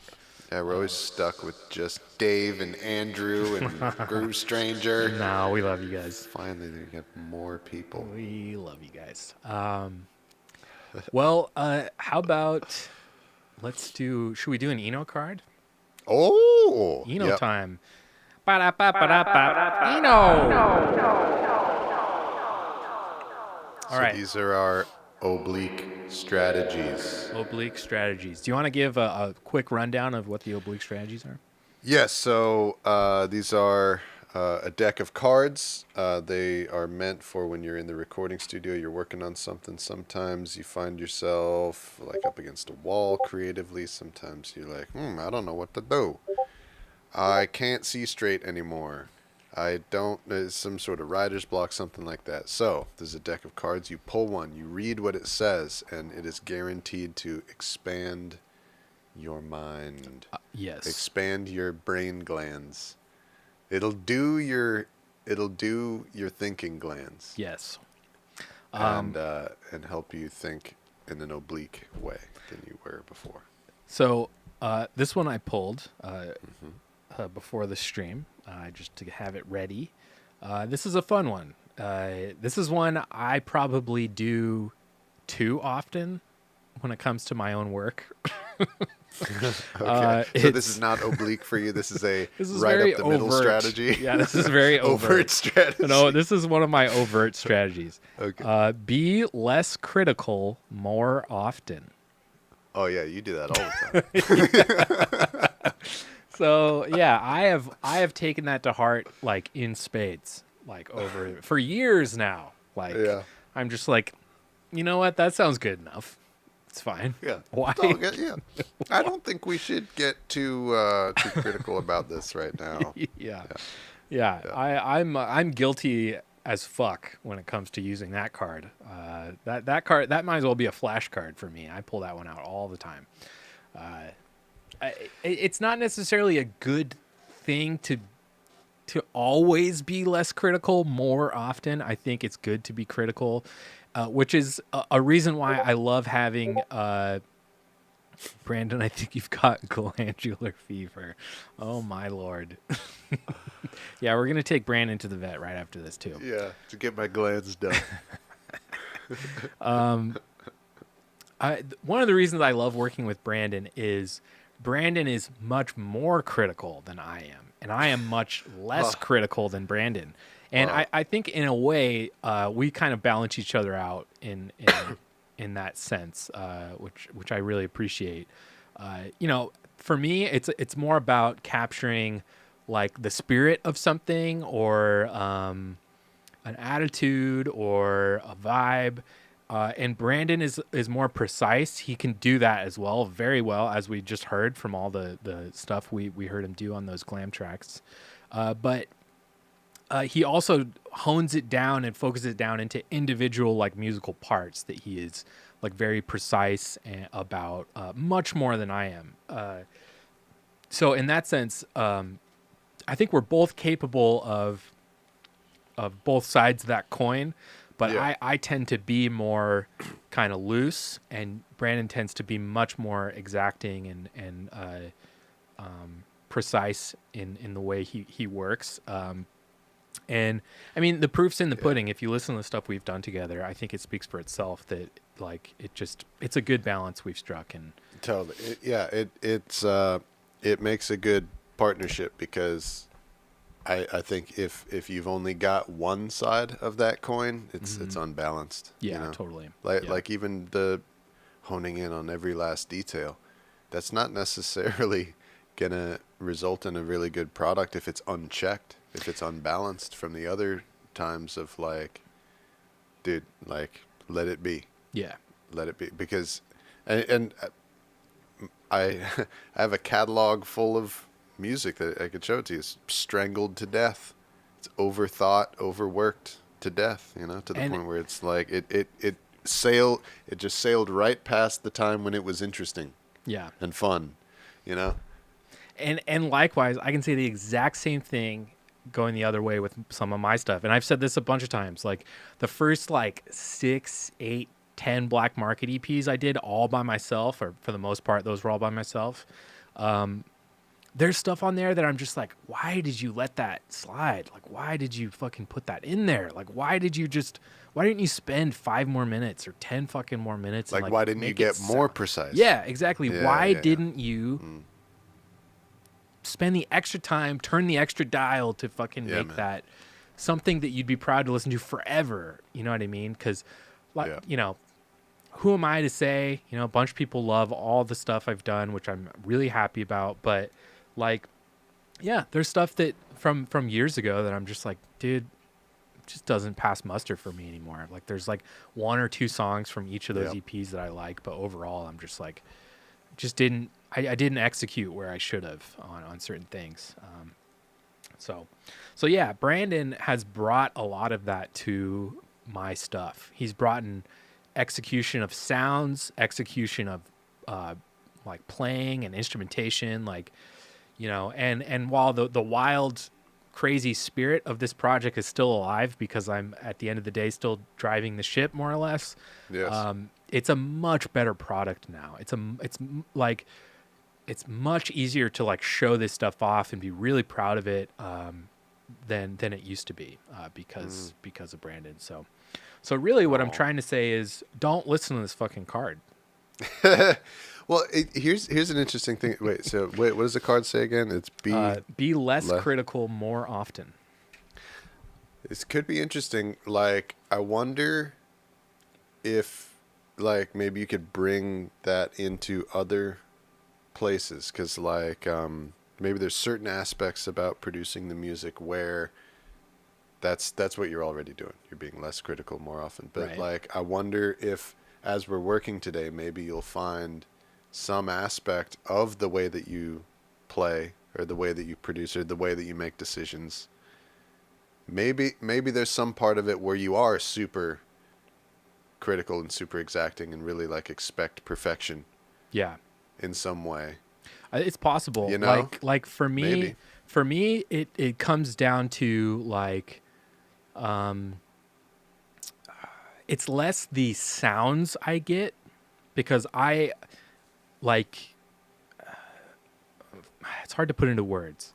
I'm much less critical about the way something sounds, right? Okay. The whole is much bigger than any individual piece for me as a producer, especially of black market stuff, for several reasons. Because for the longest time, I did this by myself. So I was like, I need a whole reggae track. Okay. So, and I want it right now. Because at the end of the day, ultimately what I want to do is dub it Right. out. The whole point of this was for me to dub stuff. I don't want to wait a year for me to get a better piano sound before I can dub. Exactly. I want to do it now. Exactly. Yeah. So for me, it was like, okay, play the guitar part. It's done. I don't really care exactly what it sounds like. Play the piano Makes part. sense. That's the piano. Is it a dub or reggae piano? Maybe not, but it's playing the part, you know. Yeah. But that makes sense. It's that stuff that I get much more precise about, especially I used to. It's where like I would go in, I'd play a piano part or something, and I'd go in and I'd time correct every thing, like every fucking upbeat. Same with all the bass parts I do. I will time correct every note that I play on a bass, because I can't. I didn't know that.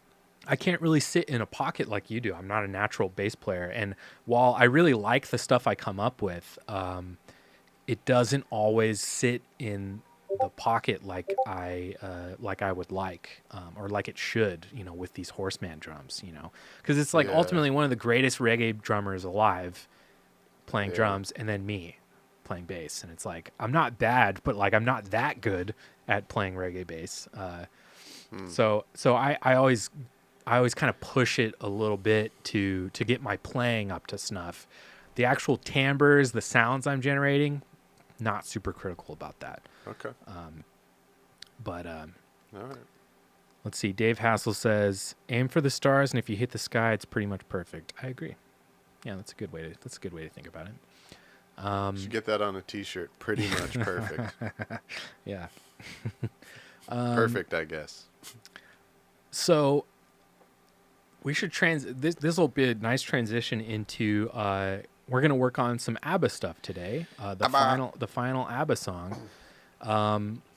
Who do you want to go first, or do you want me to go first? I think you should go first. Okay. You should play that fancy new keyboard that you got there. I will. I'm going to play organ on 2 for the price of 1. So I've got this fun little organ cam set up.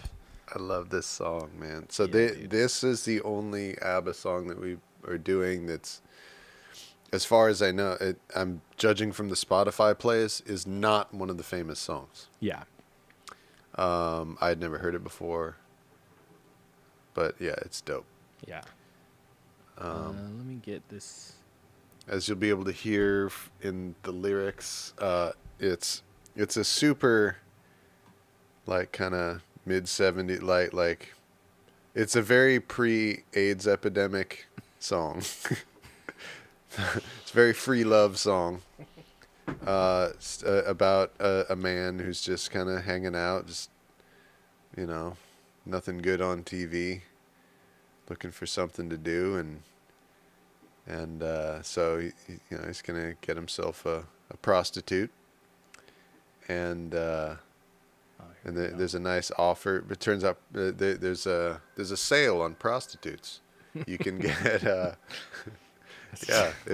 if you order two then it's twice the fun. In fact, it's 2 for the price of 1 on prostitutes tonight. And they have a grand old time, and it's happy, and they sing this nice song about it. Right? I love that's basically what this song is about, right? Yeah. Oh, Sorry, guys. Boink. it's all good. Biz. I was wondering why it was so quiet. There we go. Alrighty. Organ. So, let's see. I'm gonna not. So, chat, forgive me if I don't stay on top of everything I'm gonna be playing. So, Brandon will read your questions and answer. Yeah, I can't see the Bandcamp chat though. Yeah, I'll check on the Bandcamp. We got 6 people watching on Bandcamp. Love you guys. Thank you for watching. What up, Thank you guys for Bandcamp watching. fam? Yes. Okay, so I'm gonna switch over to the my DAW view just for a second, just to show you guys how I'm gonna do this. So this is how I track typically. So what I do is I color code each section of the song, and I do this just to make it easier for me to jump around and punch in really easy. So the first section of the song I'm going to do is the verse, which is much easier than the chorus, even though it's longer. Is the chorus hard to play? The chorus is hard because it's one chord is played each time, and it changes every fucking beat. So it's like every 1, 2, skank is yeah, a and I'm different- trying to bubble, so it's like, oh shit, it's a lot. It's really nuts, but it's fun. I can do Nice. it. It's really fun. you can do it. Yeah, I can do it. So here's basically the part. This is the part already done basically, but I'm playing it on a clav. So I have to. What I'm going to try and do on the organ has to be different enough from this part. So here's the clav part. Oh, can we just hear the song just so folks can hear what we're working with? Sure. Real quick. So yeah, here's the intro up until the chorus.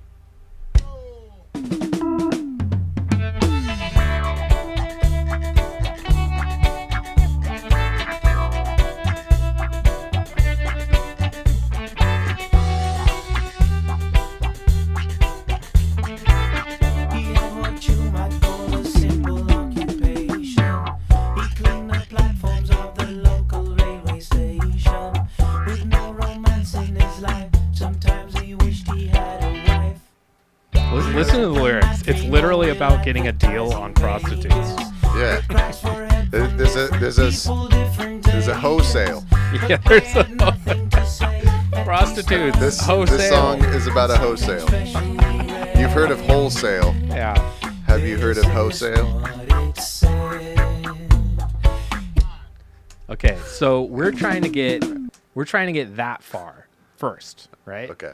And then So that's once just the intro and verse. yeah, intro and verse. So, and once we do that, it's the same exact thing again where you see the green again, right? So we're going to do this one, and then we're going to jump right over to where it happens again, and I'll play it right again. And then we'll do the red, and then we'll do the yellow, and the yellow is super easy. The red is going to be hard, but the yellow is super easy. Nice. Okay. So, and you guys let me know, do you like this view where you can see the tracks, or would you like to watch The playing. yeah, Let's see the playing, man. Let's here's the watch- playing. Yeah, you guys like the watch playing Nady view a go. little better?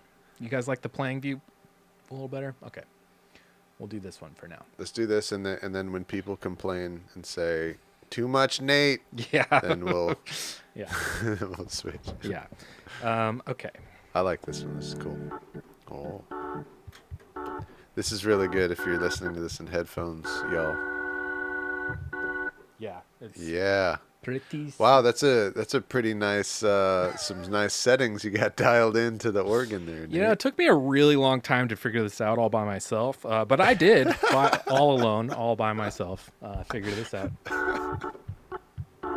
Yep, this is nice organ sound. Yeah, oh yeah, that's what I'm talking about. Yeah, the organ sound I came up with all alone. No, this is Brandon's B3 template patch that he sent over to me that is kind of like the official Black Market organ sound now. Yeah, and for all of you guys, if you have the Arturia B3 instrument, if you want this preset, Yeah. or any presets that we have made that we use on our music, if you want it, Yeah. let us know. Yep. 12 people watching. Love you guys. This is so awesome. I know that doesn't sound like a lot, but this is a brand new show and we're trying to grow this thing, and so man, we love you guys for watching. Thank you guys so much. If you guys want to check out the Patreon, please do so, or the merch. Me and Brandon split everything, and you'll help us make some money, which would be nice. Okay. So let's do this one, yeah? Let's do it. All right. And I'm gonna loop it, so I'm just gonna kind of keep playing, and I'll talk as I do stuff. Okay, so you're like feeling out the part. Yeah, I'm gonna. Are you recording right now, or you just? I'll record and just loop the record the whole time. Oh, cool. Nice. It's interesting to see somebody do it differently than I do.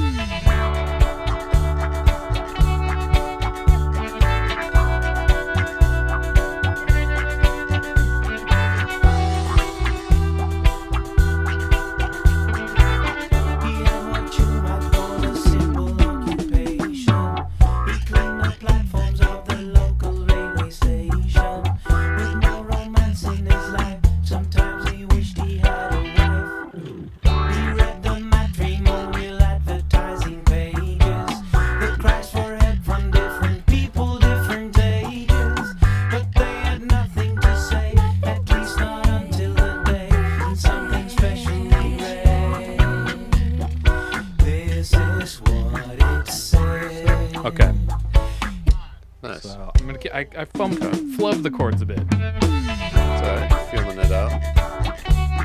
Finding your way.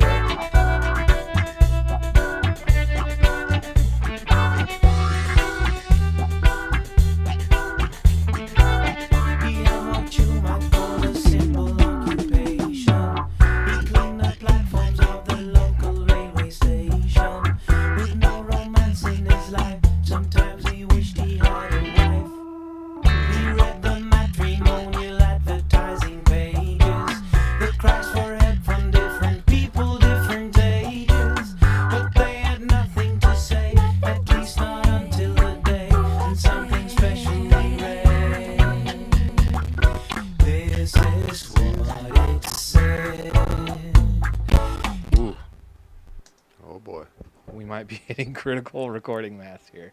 Maybe I'll try not recording while I just work the part out. Okay.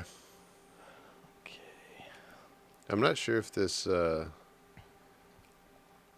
frame rate that I'm seeing is actually happening on the stream or not.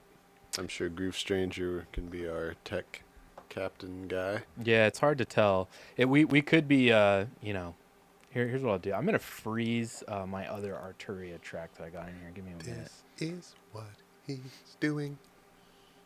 So yeah, basically what I'm doing right now, might take a minute, unfortunately, with all that's going on. It's all good. What are the chords of this song? They're Nate Pants? Yeah. So it starts... Sorry. Oh, I can't play it right now because it's freezing the other track. But okay, that's okay. Do you mind if I toss you suggestions from time to time? Oh, yeah, please do. Okay. So, yeah, it starts with D. Okay. Then it goes to B minor, which I just do an inversion of, where I just move the fifth over to B. Yep. Then it goes to E minor, so I leave that B alone, and just my other two fingers jump over. I said E minor, correct? Yeah, so E minor. C. I mean, yes, not C, but C. Yeah, okay. And then after E minor, I think then it goes back to D. Okay. And then B minor. Okay. E minor. And then I kind of forget the second half. Let me pull up the chords real quick. I know how to play it. I forget like how to tell you what the chords are. No, don't let me confuse you. I just No, it's okay. Oh my God, I just Get Googled somebody. chords. That's all I did. What are chords? A chord Chords. is when 3 notes or more are played. Oh, whoops. Wow, pretty incredible stuff there. Chords. Okay, so yeah. So the chords for the beginning intro part: D, B minor, E, then back to D. That's like the first half of the verse. E minor though, right? Yeah. D, B minor, E minor, D. Okay. Then we got for the second half, and this is where there's like a stop. You've got D, then E minor, and then G, and then I think back to D, then E minor, then B. Major. Yes, Yeah. and I'm playing an inversion of that. So I keep my pinky is on B, and then I play the other 2 notes on the black keys. B, and then E minor, and then A. So I basically, if you guys are watching along on the stream, Nice. I'm basically not moving my hand from where it is. We got D here, then B minor, then E minor. You got G, or That's some of you the with other the D chords. on the bottom. Yeah, you got B. Oh, here we go. We're back. Nice. All right. Hopefully that that helps my computer not die. Still sounds like it might though.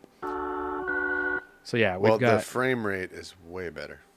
Oh, But really? Maybe, That's good. Maybe it'll drop once it's playing, but we'll see. So yeah, all the chords are right here, which is super nice. What are you gonna say, Brandon? Try the exact voicings that you're using, but just 1 octave lower. See what Okay. that sounds like. Yeah, I kind of like that too because the clav is already up here. Yeah. It helps. Yeah. It helps the organ settle in to the band. Well, I mean, theoretically, let's see what it sounds like with the actual band.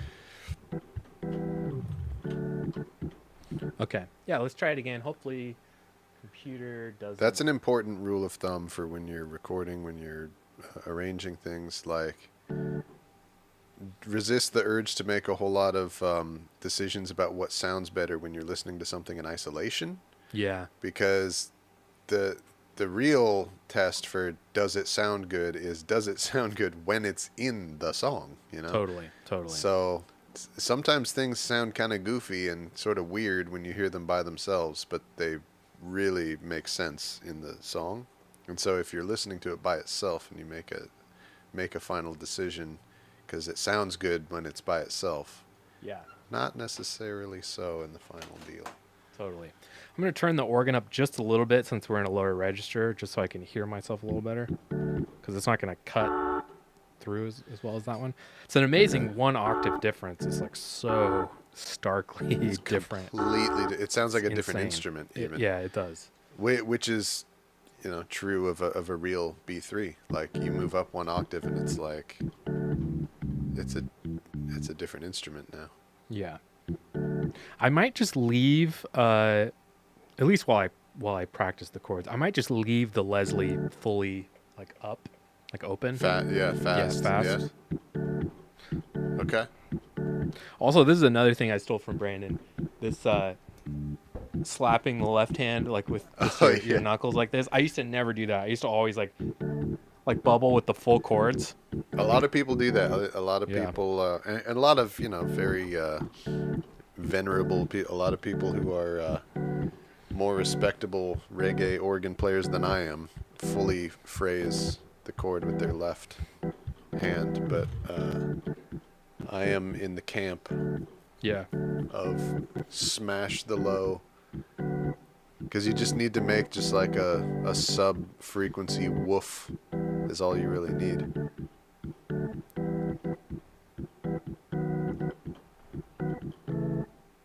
Yeah, that sounds good, man. I think it's going to blend in with the band quite nicely. Okay. Sweet. What do you think? What do you think about I playing low I like think that? like I said, I used to never do it, and now it's just so much easier because I only have to worry about one hand knowing the chords. No, I mean if playing the chords in a lower octave. Oh yeah, I like it a lot. It's more bubbly, it's more of a traditional bubble. And since we've got the clav kind of doing a similar part, what this will serve as now, I think, is more of a support to the clav, which will be cool. It'll kind of thicken that. And as you play, check it out, because like since you're not playing up here, and you're down there in more you have a more subtle timbre to what you're playing. You explore it because you may find that you now have more room to do the and So embellish and like hold your chords out for longer than you would normally be able to, because when you're up high, it's so abrasive and attention grabbing. Yeah, you feel like you need to kind of get out of the way. It's true.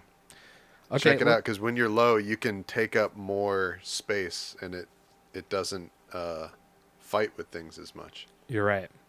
All right, let's try it. I think I can remember these chords.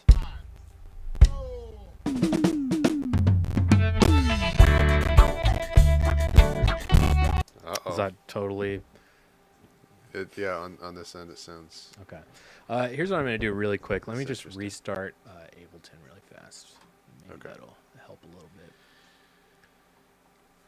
First thing we're going to do with a nice, healthy influx of Patreon money is get computers that are newer than... Like mine was made in 2014.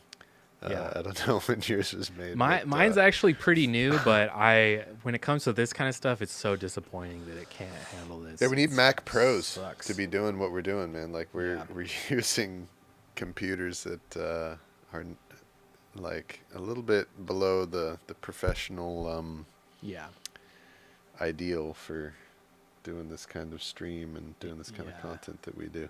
I agree. When we're not streaming, everything works nice. But it does. Yeah, it's very frustrating how that works. or however else you do it. I don't know. I mean, we're learning how to stream as we do this too. I assume you just need a better computer, and that would fix the problem, I guess. I don't know. Yeah. Are you supposed to stream with a separate, another dedicated computer? I don't know. If you are a stream expert, if you know solutions, please let some brothers know. So disappointing. Oh, you know what? I do have one more Arturia up that I could freeze. Let me freeze that one too. I'm not having a whole lot of faith in being able to track this right now, unfortunately. Kind of a bummer. That is. That's all right. Let's see. What else? Is Chrome open now? It is, but I have to have it open for stream stuff. Oh yeah, that's right. Only other thing I can turn off is the playlist, so I'll just do that because why not? So yeah, this will take a minute to freeze.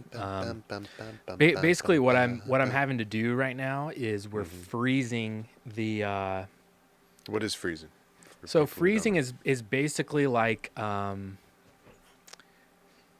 it's kind of like consolidating in a way, but it's basically like locking in any plugins that you have on a track, so that your computer doesn't have to use as much CPU power or bandwidth or anything, or RAM to like process those plugins. It kind of just like locks them in. I don't know exactly how it works, but it just saves your computer from working so hard is the main benefit of it, which obviously we need right now. Yes, we do. Yeah. But you know what? We still got a bunch of people watching on YouTube and Bandcamp. Thank you guys for hanging in there. during our weekly technical difficulties portion of the stream. Oh yeah, yeah. This is that's good. We have mailbag, we have Eno cards, and we have technical difficulties. Yeah, we have Yes. troubleshooting our bullshit equipment portion of the show. But yeah, I'll use this time to. I'm gonna drop the Patreon link in the chat. Cause why not? If you guys haven't joined yet, please fucking go join. God damn it.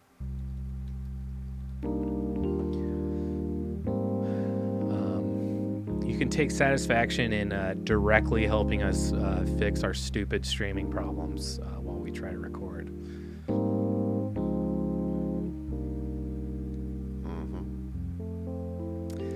You know, it's really that I'm trying to record with this crazy piece of software, which is the Arturia synths. They're just very CPU heavy.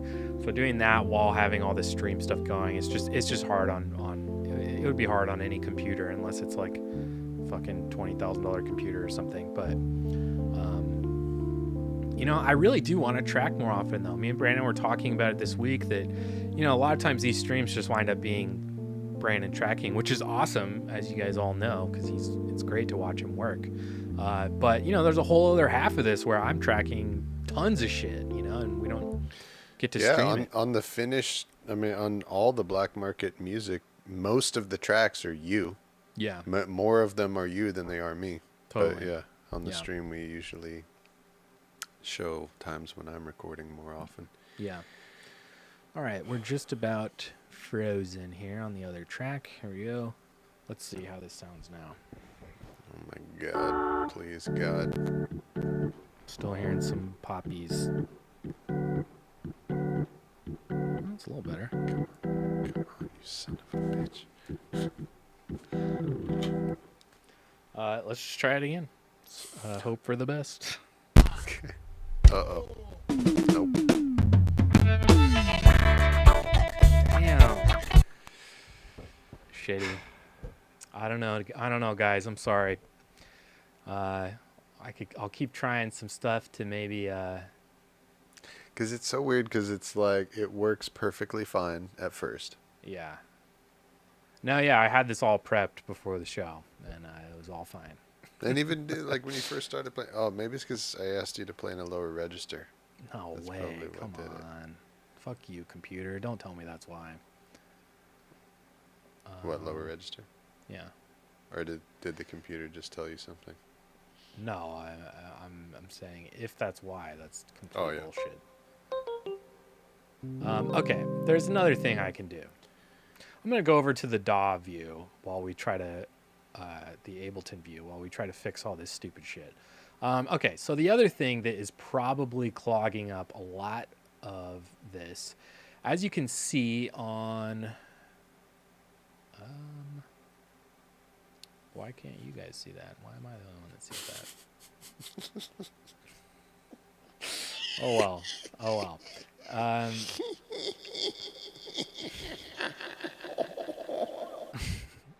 Basically, there's a whole bunch of like time correcting stuff that I've done as well to various tracks, like the lead vocal, and that takes up CPU power too.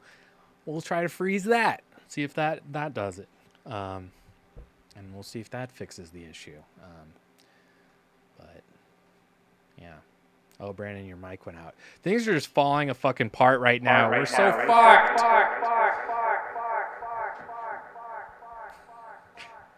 Brandon, I think your mic is out. I don't know if you can hear me. Or Brandon's trying to do something.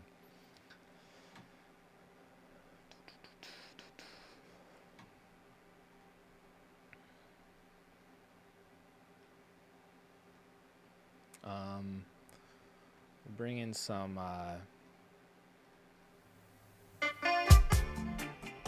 emergency technical difficulty music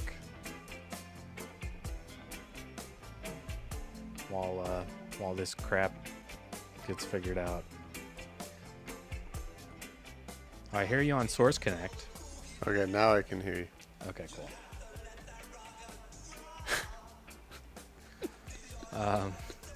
Okay, what were you saying?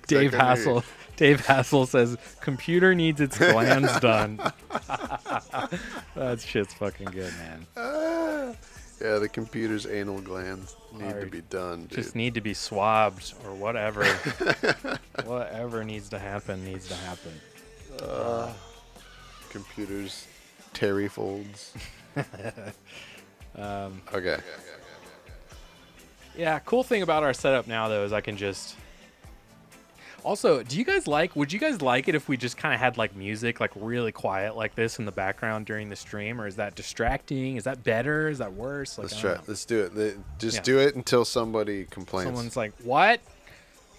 Can't hear you over this stupid song that I've heard 100 times because I fucking follow you on Bandcamp." Because I'm a diehard black market fan. Yeah. Okay, so what were you saying? I couldn't hear you because. Oh, I was trying to. I was just talking about how I couldn't figure out what was. I thought your mic went down again or something like that. But. Okay, so we're almost done consolidating this track. I'm gonna see if there's another one that needs to be consolidated. Okay, not the guitar. That one's good. Okay, the bass does for sure. So I've got a bunch of shit. A bunch of time corrections on the bass that I can consolidate. Okay, yeah. So yeah, when there's plugins or different processing or something on your tracks, then you can freeze them or render them or whatever it is. Render them. Consolidate. Yeah, exactly. Whatever your program calls it. Yeah. And it just prints the new audio. Exactly. Those things do to save the computer from having to process it every time you play. Yeah. I've noticed too, just like as these streams get really long, it just starts to really be taxing, I think. And that's true. After the 2-hour mark, it definitely starts to get iffy. And since we're running the playlist before too, maybe there's another way I can do the playlist. Maybe I'll run the playlist from a separate my laptop or something like that, and then that way this computer will be fresh once once we're ready to go or whatever. But it's a good idea. Yeah, something to think about. Maybe we will lock the cash box. This song I really like. This has features trombone from a guy named Kyle Bagley from China. He was a guy I met in Spain. He was a horn player in my program in Spain. He wound up moving to China after college, and he was really into reggae. Me and him were like the reggae nerds, and weirdly enough, we never collaborated on anything while we were in school. But when he got to China, he was like the first person I hit up and was like, "Dude, I'm doing this fucking black market shit. Why don't you play some horn on it and blow some bone?" Yeah, he blew some bone. Sounds awesome now. Does.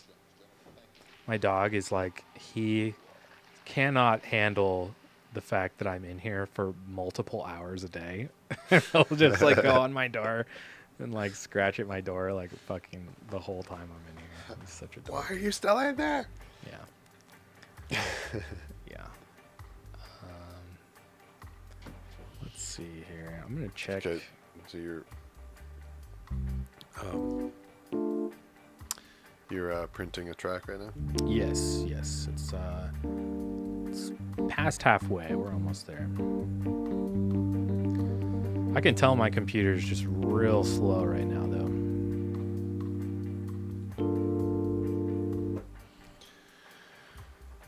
Yeah. Which is unfortunate. I'm going to screw around with my OBS settings. Yeah, I think we have like less than 1 frame per second right now. Really?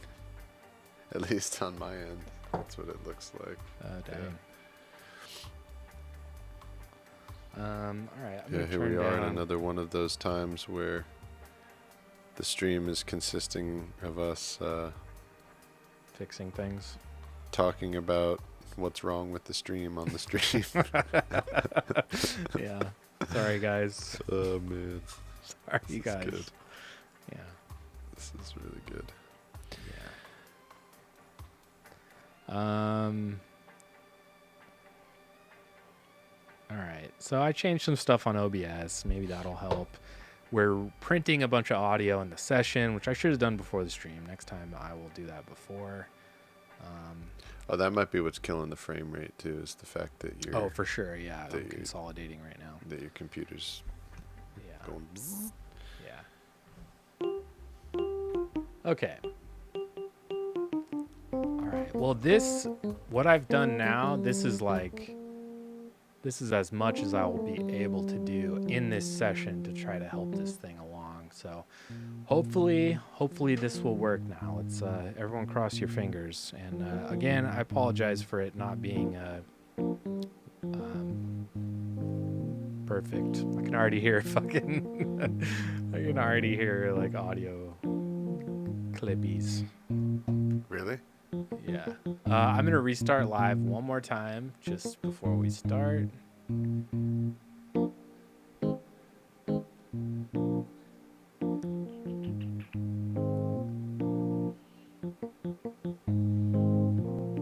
We'll just noodle around on some shit, you know? Yeah.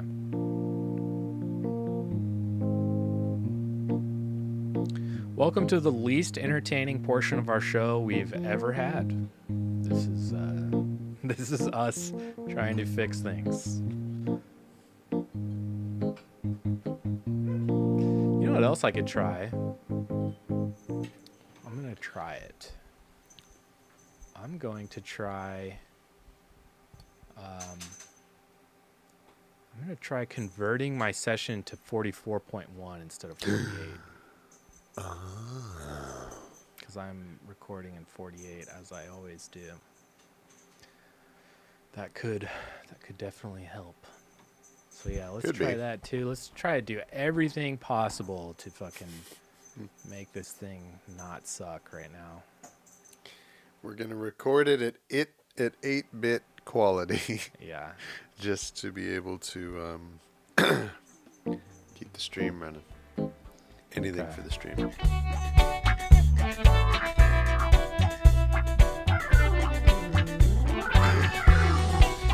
Whoa.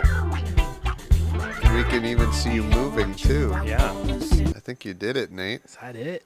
So should we should just do shit in 44, I guess. God damn it. That was great. Okay. Let me get my balance back.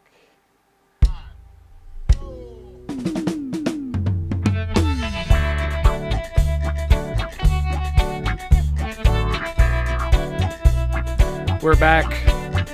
Nice, dude.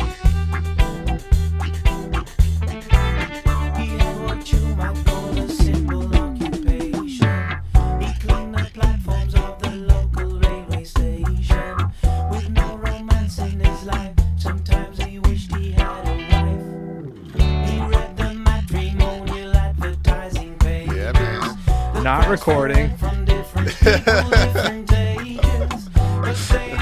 We never record the good stuff.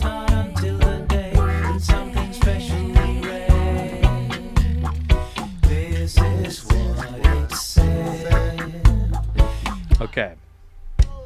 Nice, man. We're back. I think that really helped a lot. Man, thank you guys all for hanging in there. We still got everybody watching. Nobody fucking left while that was all. Wow. Man. You guys are awesome. We have the most hardcore. Seriously hardcore. This is... I'm impressed. This group of people has a lot of grit. This group of people has a lot of free Resilience. time to watch me flounder during all that. And or are not paying attention. Have the stream on in the background. How many people do just kind of like have this on during the background? In the background, I can't imagine a lot of people are like intently watching this the whole time. And if you are, I'm imagining a lot of naps happening around the world. Yeah, if you are like very intently watching this, yeah, give your eyes a break. Close your eyes or something. All right. All right, let's do a take finally. Goddamn. Okay. Here we go.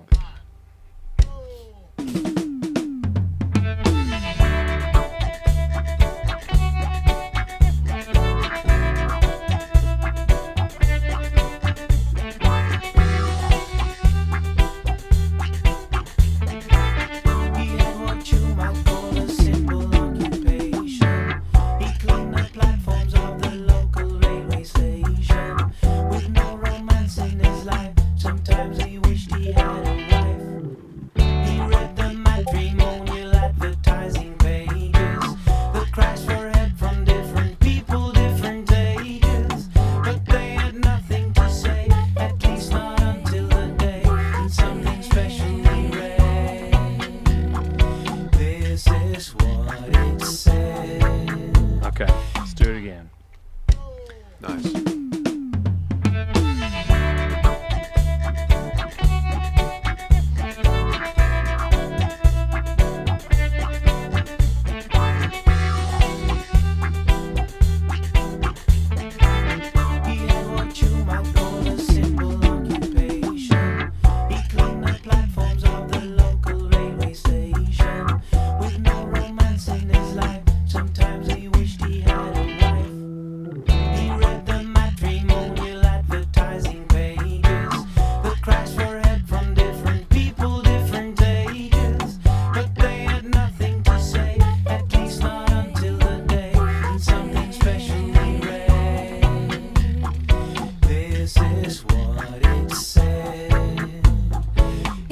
Okay, that was pretty good. I want to do it again. And feel free to shout out anything, Brandon. Yeah, here, hang on. Try a different pattern here. So let's see, you got. Try making the long chord be on the drop. So it's.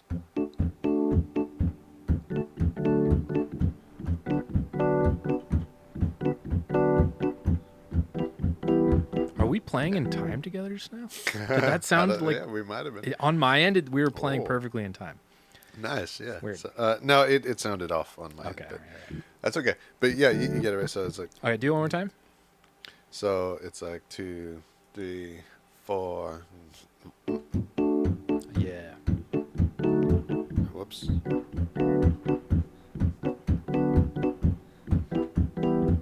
So the long, instead of the long, Yeah. long. So short, long, short, short, long, short. Got it. Short, long, short. That's good, and that'll give me a pattern just to lock into because I'm kind of very loose and all over the place with this so far. Like your nickname in college, short, long, short. Because your legs were so short. Wow, wow. I don't know who you talked to from college that knew me, but short, round, short, short, long, short, sorry. Short, long, short. Short, long, short. Okay. Because my legs were so short. Okay. And then how do we feel about the Leslie? Like somewhere in the middle, maybe? Well, it's only one or the other. This is a binary setting. It's either right. It's either slow or it's fast. Oh. So, yeah. Well, I don't know. To me, on this wheel, like here's it all the way off. Right. That's it, just a little bit open. Oh, maybe you're right. Yeah.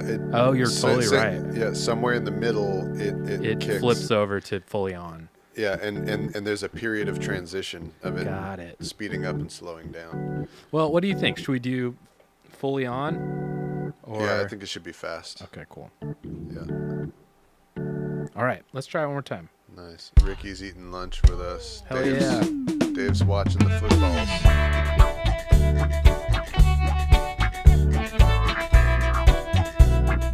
Yeah, see how it locks in with the clav? Yeah.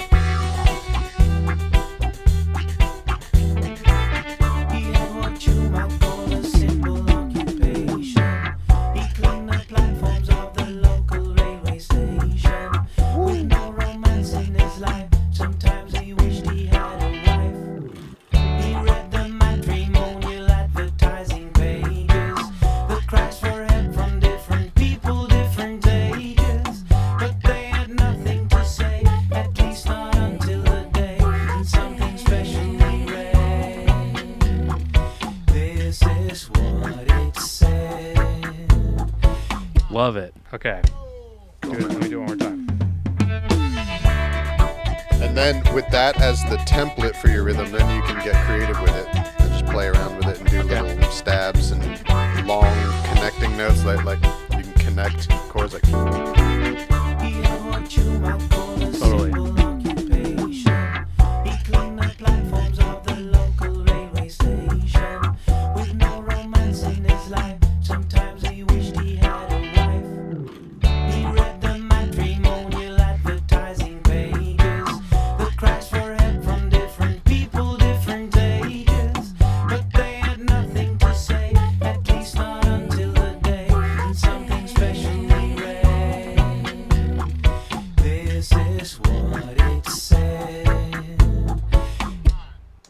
Okay.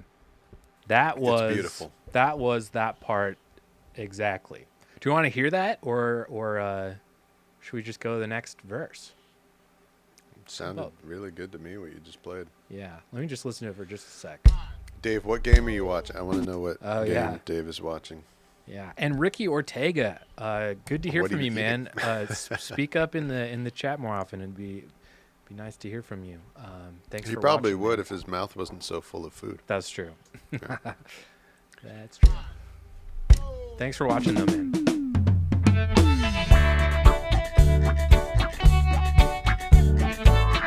I love this pattern. It's nice, right? Because it fits in a gap where there Yeah. isn't another instrument hitting. Yeah, you're right. Because the clav's actually doing like a regular bubble. Yes.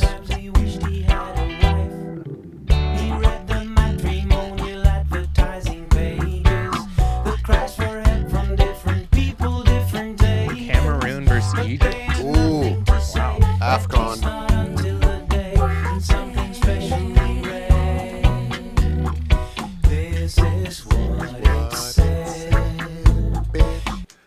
I'm happy with that. That was cool. The only thing Yeah, I'm a little weirded out by is this. What do you think about Yeah. that? Should I just get rid of that?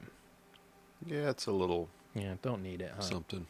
The whole it kind of takes away from the I think, coolness of the stop. yeah. And I think what would make it work if you keep it in is it like basically if the way that the organ is mixed is some way that makes it real nice and interesting of kind of like a totally different harmonic quality. It's like set back in some room with some reverb and Yeah. type things, you know, or like if it's mixed in and it's more spatially interesting. Yeah. Because right now it's a very flat, Dry. dry, direct organ sense. So it Yeah. sounds sort of corny the way that it is. Well, But I think if it's got like a cool character to it, it could, speaking of though, that fall maybe could sound cool. maybe I should increase the room a little bit on this. Oh. I'll increase the wet of the room a little bit. Wet it up. Um, Do the glands of the organ. Sometimes he wished he had a wife. He read the yeah, that's way better anyway. It's the stop is cool. I like the stop a lot. Yeah. It's nice to hear that. Okay, so now basically the same exact part, but just later on in the song. So I'm just gonna play along and track this part too. Thanks for hanging out, everybody. Once again, we're on Patreon. Just reminding. Okay. Hey, that would be a cool T-shirt. We should make it. It'd be like Black Market. We're on Patreon. Yeah. Or Black Market. We have a Patreon. That should be one of our shirts. We talk about it enough. I like that. Yeah.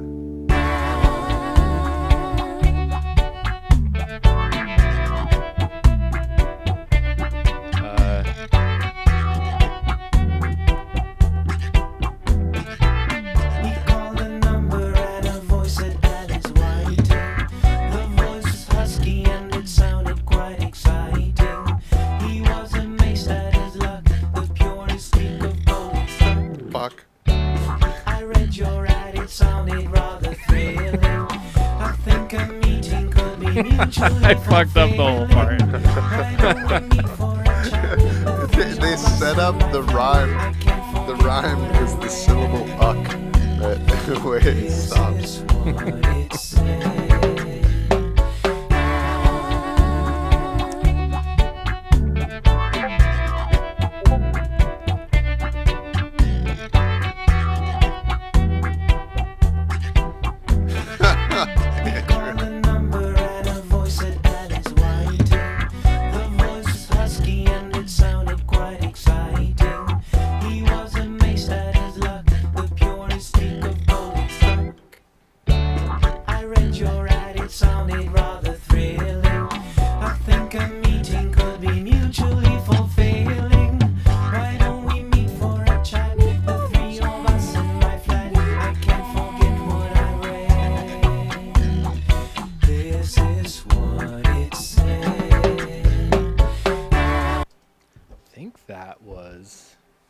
man. Pretty damn good. Andrew's throwing the whale's darts around. I like how much I love it. Welsh humor is That's- part of dude, our stream. But I love it. that's all thanks to you, Dave. By the Yeah, way, for real. we wouldn't have anyone to rip on if you weren't here. Groove Stranger's been chiming in on the Bandcamp side. Nate's frame rate was pretty bad for a bit. Had some stream pauses, but it's all good now. So it sounds like what we did when we changed to Yeah. 44.1 really helped a lot, which doesn't surprise me. You definitely fixed it, Nate. Yeah, we fixed it.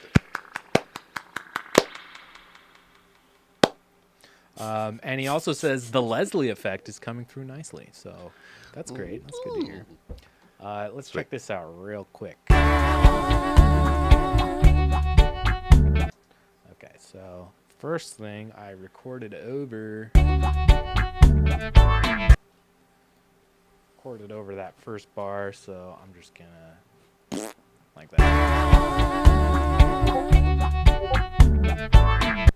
Hey, it's your mom. Hi, Mom. Hey, Monica. Mom's in the chat. Mom's in the chat. Yeah, Groove Stranger, I agree. The change to 44.1 definitely helped. And the cool thing about recording with these MIDI instruments is these aren't going to be committed to 44.1. Since they're MIDI, as soon as we change as soon as we change back to 48, it'll be fine. As long as we record all the live instrumentation in the sample rate that we want, I think we'll be fine. But yeah, as long as we're doing this MIDI stuff, I don't think it'll really matter. Yep. Yep. Okie dokie. All right, so now we get to the hard part. I'm saving yellow for the end. 1, because it's the end, and 2, because it's really easy, so I'm not going to have to fuck around too hard with that. But for this part, we might have to change the pattern. I don't know. Let's listen to it. All right, let's see. So this is the chorus. This is like each chord in the chorus plays one time. Okay. But we still want to maintain like the bubble effect. For the price of one. I'm going to pull up the chords on my end just to follow along. And why not? I'll send you guys the chords in the chat if you want to check them out. Play along at home. Yeah, won't play you? along at home, exactly. Who knows what people will fucking do? I don't know. Everybody just bust out some instrument. Let's jam. Yeah. ABBA jam. If you dream of a girl for you, then call us and get to.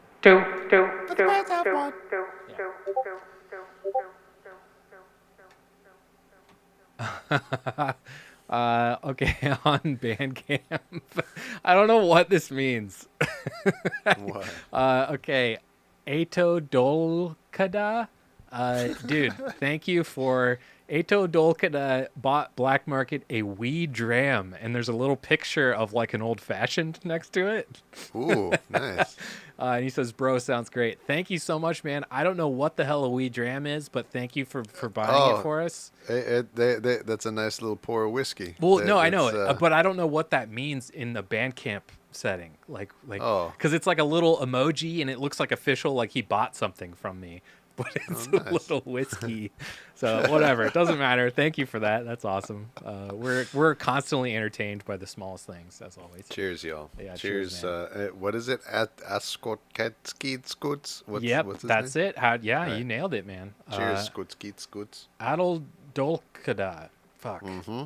It's already hard That's what I enough, said. dude. It's already hard enough pronouncing like names from like a foreign language or another country or something. And now Yeah. with like internet avatars, it's like it's like fucking way crazy. It's like 10 times harder. He says Yeah, harp. like Ricky Ortega or however you say that. Yeah, You know? yeah.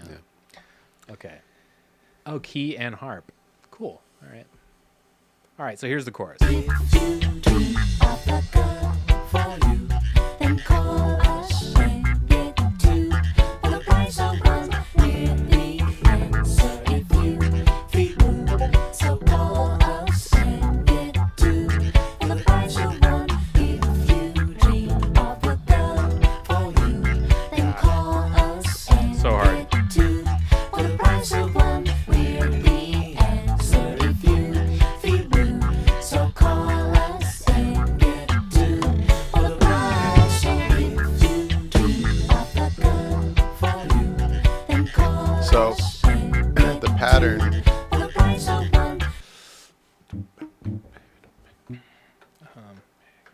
So basically, if you keep doing short, long, short, Okay. the short is one chord, and then the long is The next next chord. So it's one of the shorts, the first short. Oh my God, Dave, I'm gonna smack you. Okay, but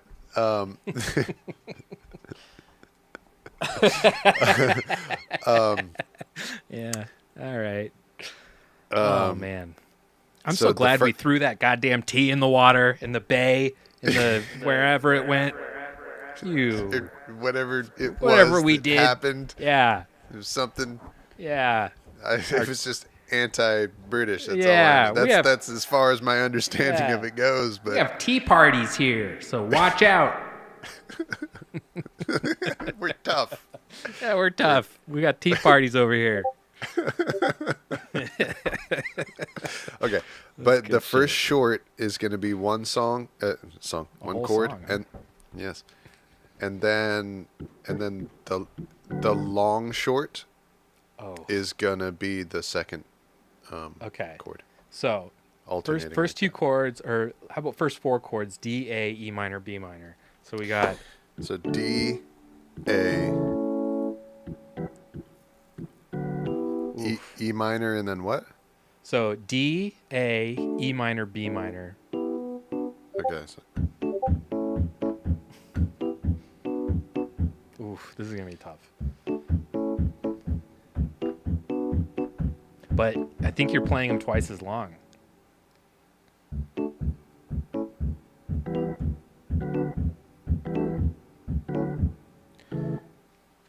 that Because each one happens one time, so it's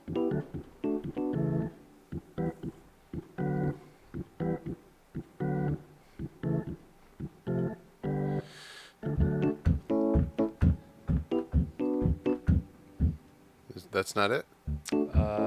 here. Let's listen to it one more time.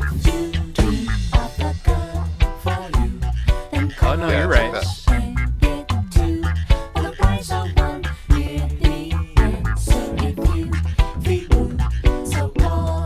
Yeah. Okay.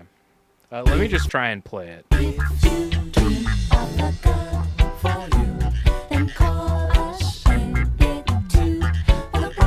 Yeah, you got it. Yeah, I do. Okay. Let me keep practicing it.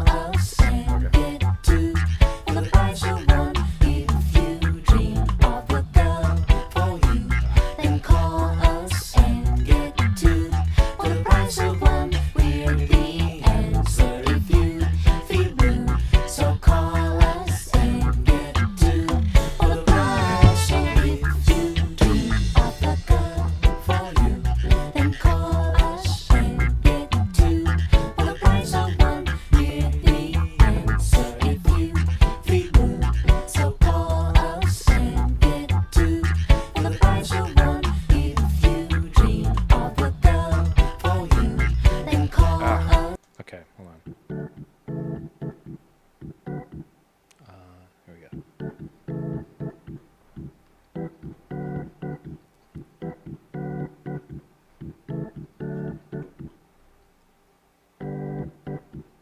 Okay.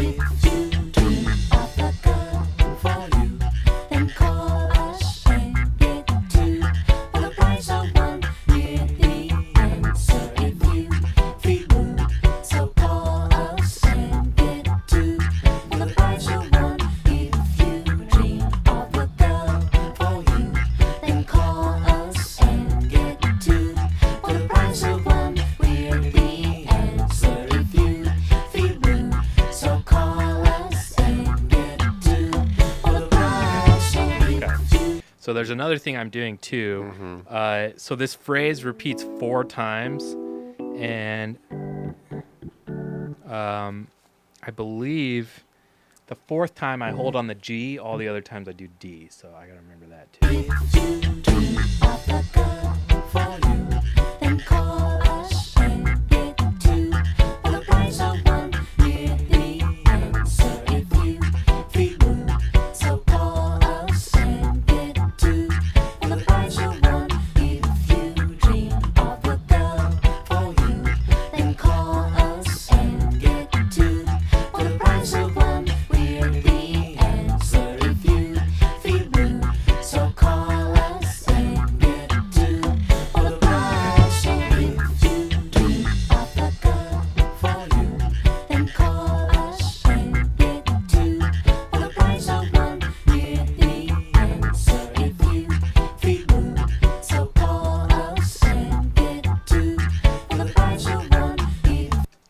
gonna try recording because I'm pretty close.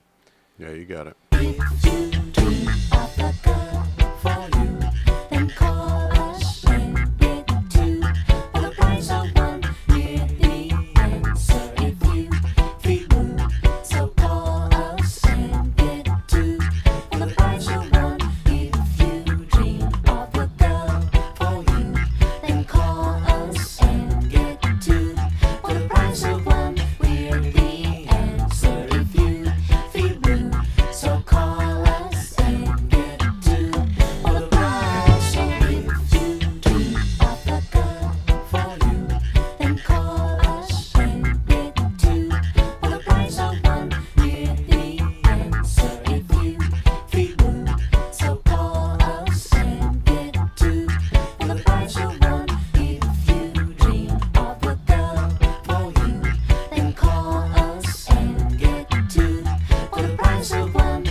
Okay, here we go. Last time.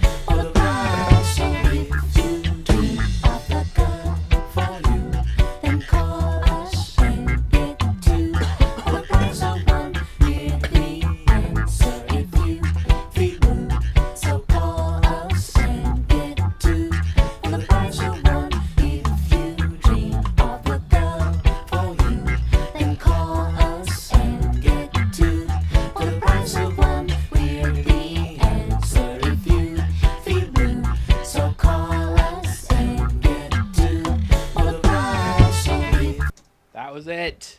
Nice, man. Damn it. All right, you got there. And we were recording. Man, great. Just awesome. I even recorded it, Brandon. Well, that was smart. Yeah. Okay, now we just have to do the chorus again. Just got to do that same thing again. Oh, but this one it has a slightly different thing at the end. Oh, God. Okay, so let's check this one out first. By the way, my mom being here reminded me of today is the birthday of my dearly departed father. Oh man, he passed away just over a year ago. Oh, so happy man. birthday, Pop! Dude, Cheers. happy birthday. God, Cheers, Pop. your Yeah, dad man. was a really good guy, man. Yeah. I miss your dad. Oh, thanks, man. Yeah, that's true. He was. Yeah, man. All right. He loved our music too, man. He was like he was one awesome. of the most consistent streamers and watchers of the videos, the music that we did. He was really, really supportive. Yeah. God, rest in peace, man. Yeah, man. And happy birthday. And happy birthday. Yeah. All right. Okay, so this one, because it goes into the outro thingy. Mm-hmm. So how's it different? Let's see. So let's just listen to the second half.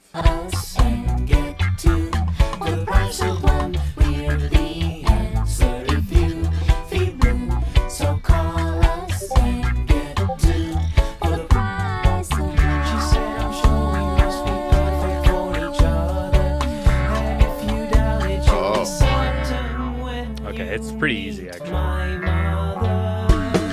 That's such like a Harry Nilsson move right there. It's so good. So yeah, all that is added is you just put a C on the bottom of a D. You would. Wow. And then what's that walk-up thing? You should definitely walk up with the organ. And then... My mother... Oh, there you go. When you meet my mother. That. Okay. Pretty easy. Cool. All right. So the rest of the chorus is going to be hard. Just doing all that shit again. So is there a moment where you're holding out a chord at any point? Or before that? Or anything at any moment? Yeah, so I'm going to play... I'm going to hold out like a D7, like that. Okay, so in that moment, switch it to slow, Leslie. Okay, great idea. Love Yeah, that. right. So let the to give that held chord some texture, some Totally. dynamic quality to it. All right, love that. Thank you, Dave. Thank you, Welsh ass Dave.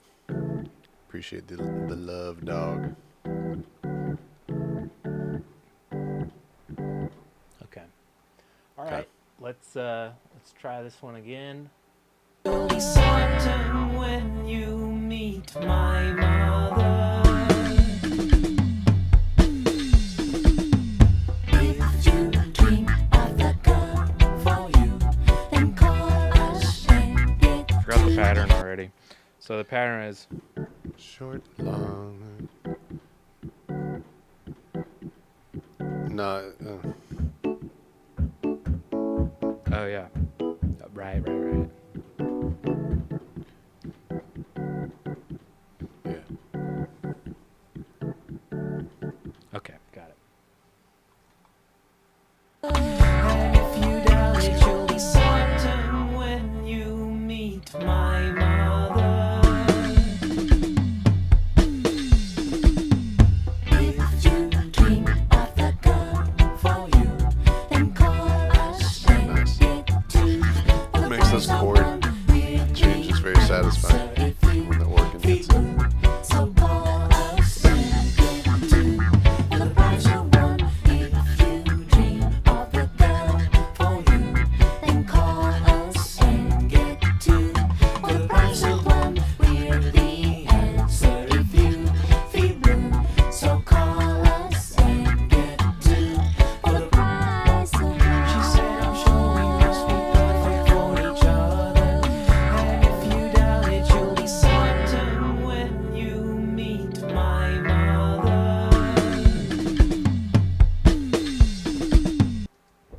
What do you think about that? I think that's the one. I think that was it. I think you just played it. Yeah, I think I did. She said, I'm One take Nate, that's what they call him. each other. And if you doubt it, you'll be certain Oh, short, long, short. meet my mother. Short, long, short. That's me. They don't call me short, long, short for nothing. I think. Oh, man. All right. Last part. It's because your legs are so short. That's why they call you that. I do want to record a top part for the big band thing, marching band thing that comes in, but I'm going to do that later because I'm going to have to listen to that again. I don't remember how it Yeah. Word on that. goes. Word up on the streets. Mm-hmm. Yo. All right. I'm going to go to the end just so we can loop this. And then, okay, what is this? It's G and D. That's the whole thing. But let me listen to it.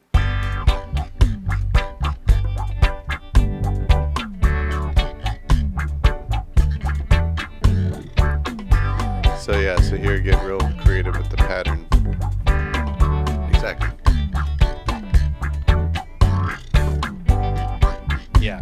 Exactly. I'm gonna start it in the beginning, pretty much the same pattern, and then as it gets further in the song, I'm gonna change it up. Okay. So in the original, if I'm not mistaken, This only really goes on for about 10 or 15 seconds before it fades out. Yeah. I might keep it though and just have this be like an extended like dub outro thing, which would be fun. All right, cool. Alrighty. Dub it to dub it to dub it to. Yeah.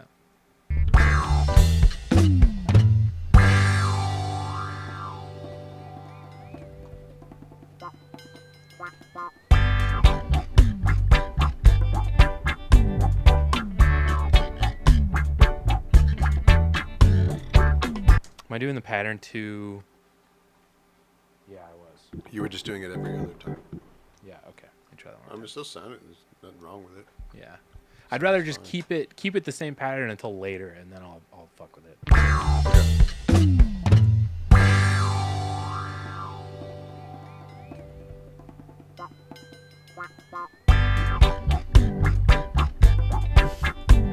Those little quacks in there. Yeah, it sounds really good, dude.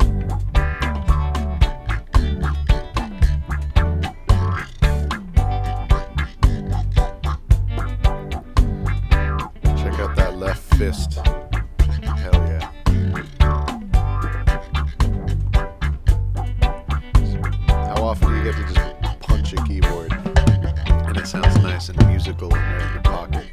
This is your chance, ladies and gentlemen. You two get to punch a keyboard and it sounds good. Come play reggae organ. All your dreams will come true.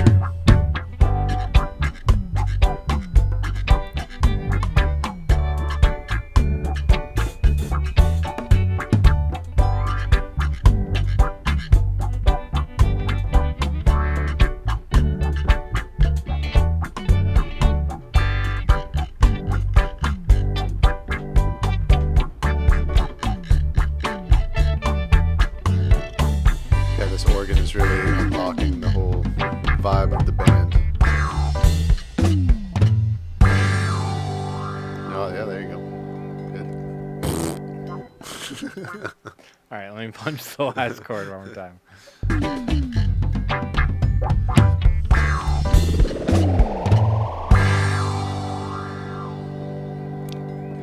Yeah, exactly.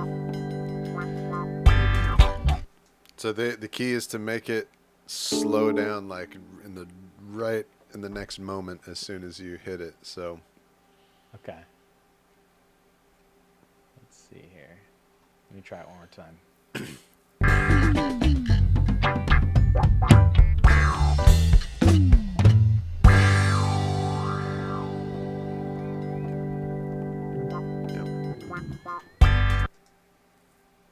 That's pretty good. All right. I think that does it for that part, I would say. sounds mighty good. Yeah, definitely. Thank you for coaching me along on the organ there. That was fun. You're welcome. So I'm gonna legs, man. I'm gonna leave it up to you and the audience. Do you want to do bass right now? Me and Brandon actually have another session we have to do right after this, at about 4 my time. So we've got a little less than an hour. Do you want to do bass on this right now, or do you want to just do that later? I think it would take longer than that, Me too. or at least it might. Yeah, me too. Okay, well, I think then we're going to call it for today. We're coming up on 5 hours. Some of you have been here. Fucking seriously, some of you have been here for 5 hours. So thank you for that. Big ups to you. Yeah, Oh my gosh. major We big have the ups. best. We have the best community here. We have the best group of friends, of homies Yeah, man. who hang out every Thursday. I love it. Yeah. But let me I gotta get our playlist back up. Fuck. Thank you guys so much, all of you, for hanging out and for listening. Can't thank you guys enough for being a part of this show. This show is basically nothing without you guys. Yeah. The whole point of it is, to be interactive with you guys, have you guys come in and be part of our production process, and hang out and be a part of this music that we're making. And this music that we're doing, it's as much yours as it is ours. We're not coming up with this stuff. This is just, we're remaking Bowie and Beach Boys and ABBA and all this stuff, and we don't have any ownership over this. So we want you guys to be involved, and we love that you guys are able to do that this way. If you can, I know I've harped on this all day today. Please, if you're not a member of our Patreon or subscribing on Bandcamp, please do so. If you're watching on Bandcamp, it's super easy. Just navigate around our site, go to the subscription page. For $5, you can get your music featured in our pre-stream playlist if you're a musician. So that'd be really cool. And likewise on Patreon, if you join for $5 a month, you can add your music to our pre-stream playlist. Also on Patreon, I've started kind of opening up the artwork collaboration to Patreon fans as well. So if you want to see sneak peeks of black market artwork and even kind of give me feedback on it, I design all the artwork myself. So this week with the ABBA stuff, I went through 3 versions I posted on Patreon, and had a bunch of great feedback from people on our Patreon page who kind of helped guide me to the final design, and I'm really happy with it. And I don't think we would have got there without the people in our Patreon feed. So thanks to you guys, and if you want to be a part of that, please join our Patreon. Likewise, we've got new merch. If you're on Bandcamp, there's tons of merch in the bottom at the store. You can check that out. Andrew Wright and Dave Hassel, we will see you guys next week, where your rivalry will no doubtedly continue to the benefit of all of us. Man, great show. The shows lately have been real good. I'm real happy with how the shows have been lately. We've had a good balance of like talking and lots of music lately, which I think is really, really key. So, Brandon, any final thoughts?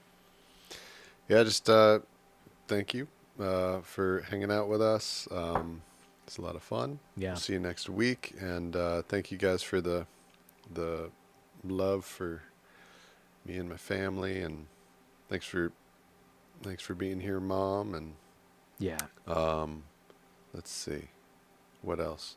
Yeah, just like everything that Nate was saying about all the different ways to support us and support what we're doing. Those are there obviously for you to contribute to us if you can afford it at the moment, at the time. And if you can't, that's all right. Keep hanging out, keep listening, keep streaming. Yep.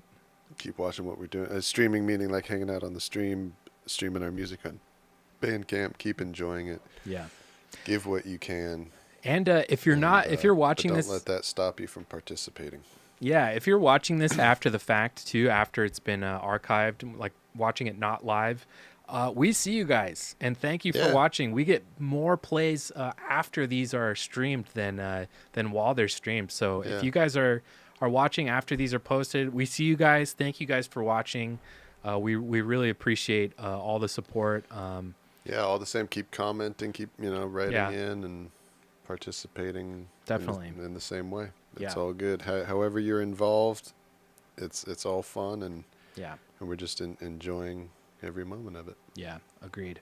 All right, well, with that, me and Brandon are signing off. Thank you guys again for another great stream. Brandon, I will see you shortly for another recording session that we're doing. I'll see you at work. See you at work, motherfucker! Holy shit! Goodbye.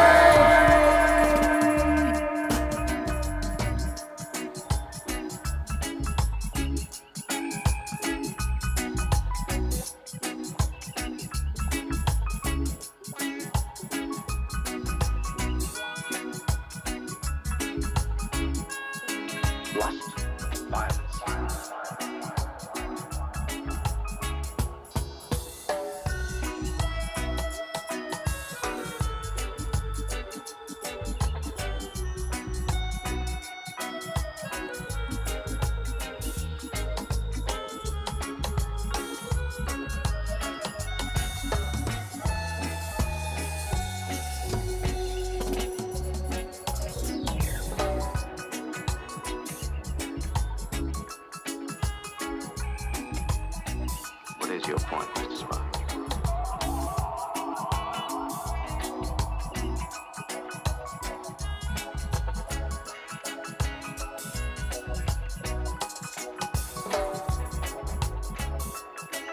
If I seem insensitive to what you're going through, Captain, understand. It's the way I am. Captain Kirk.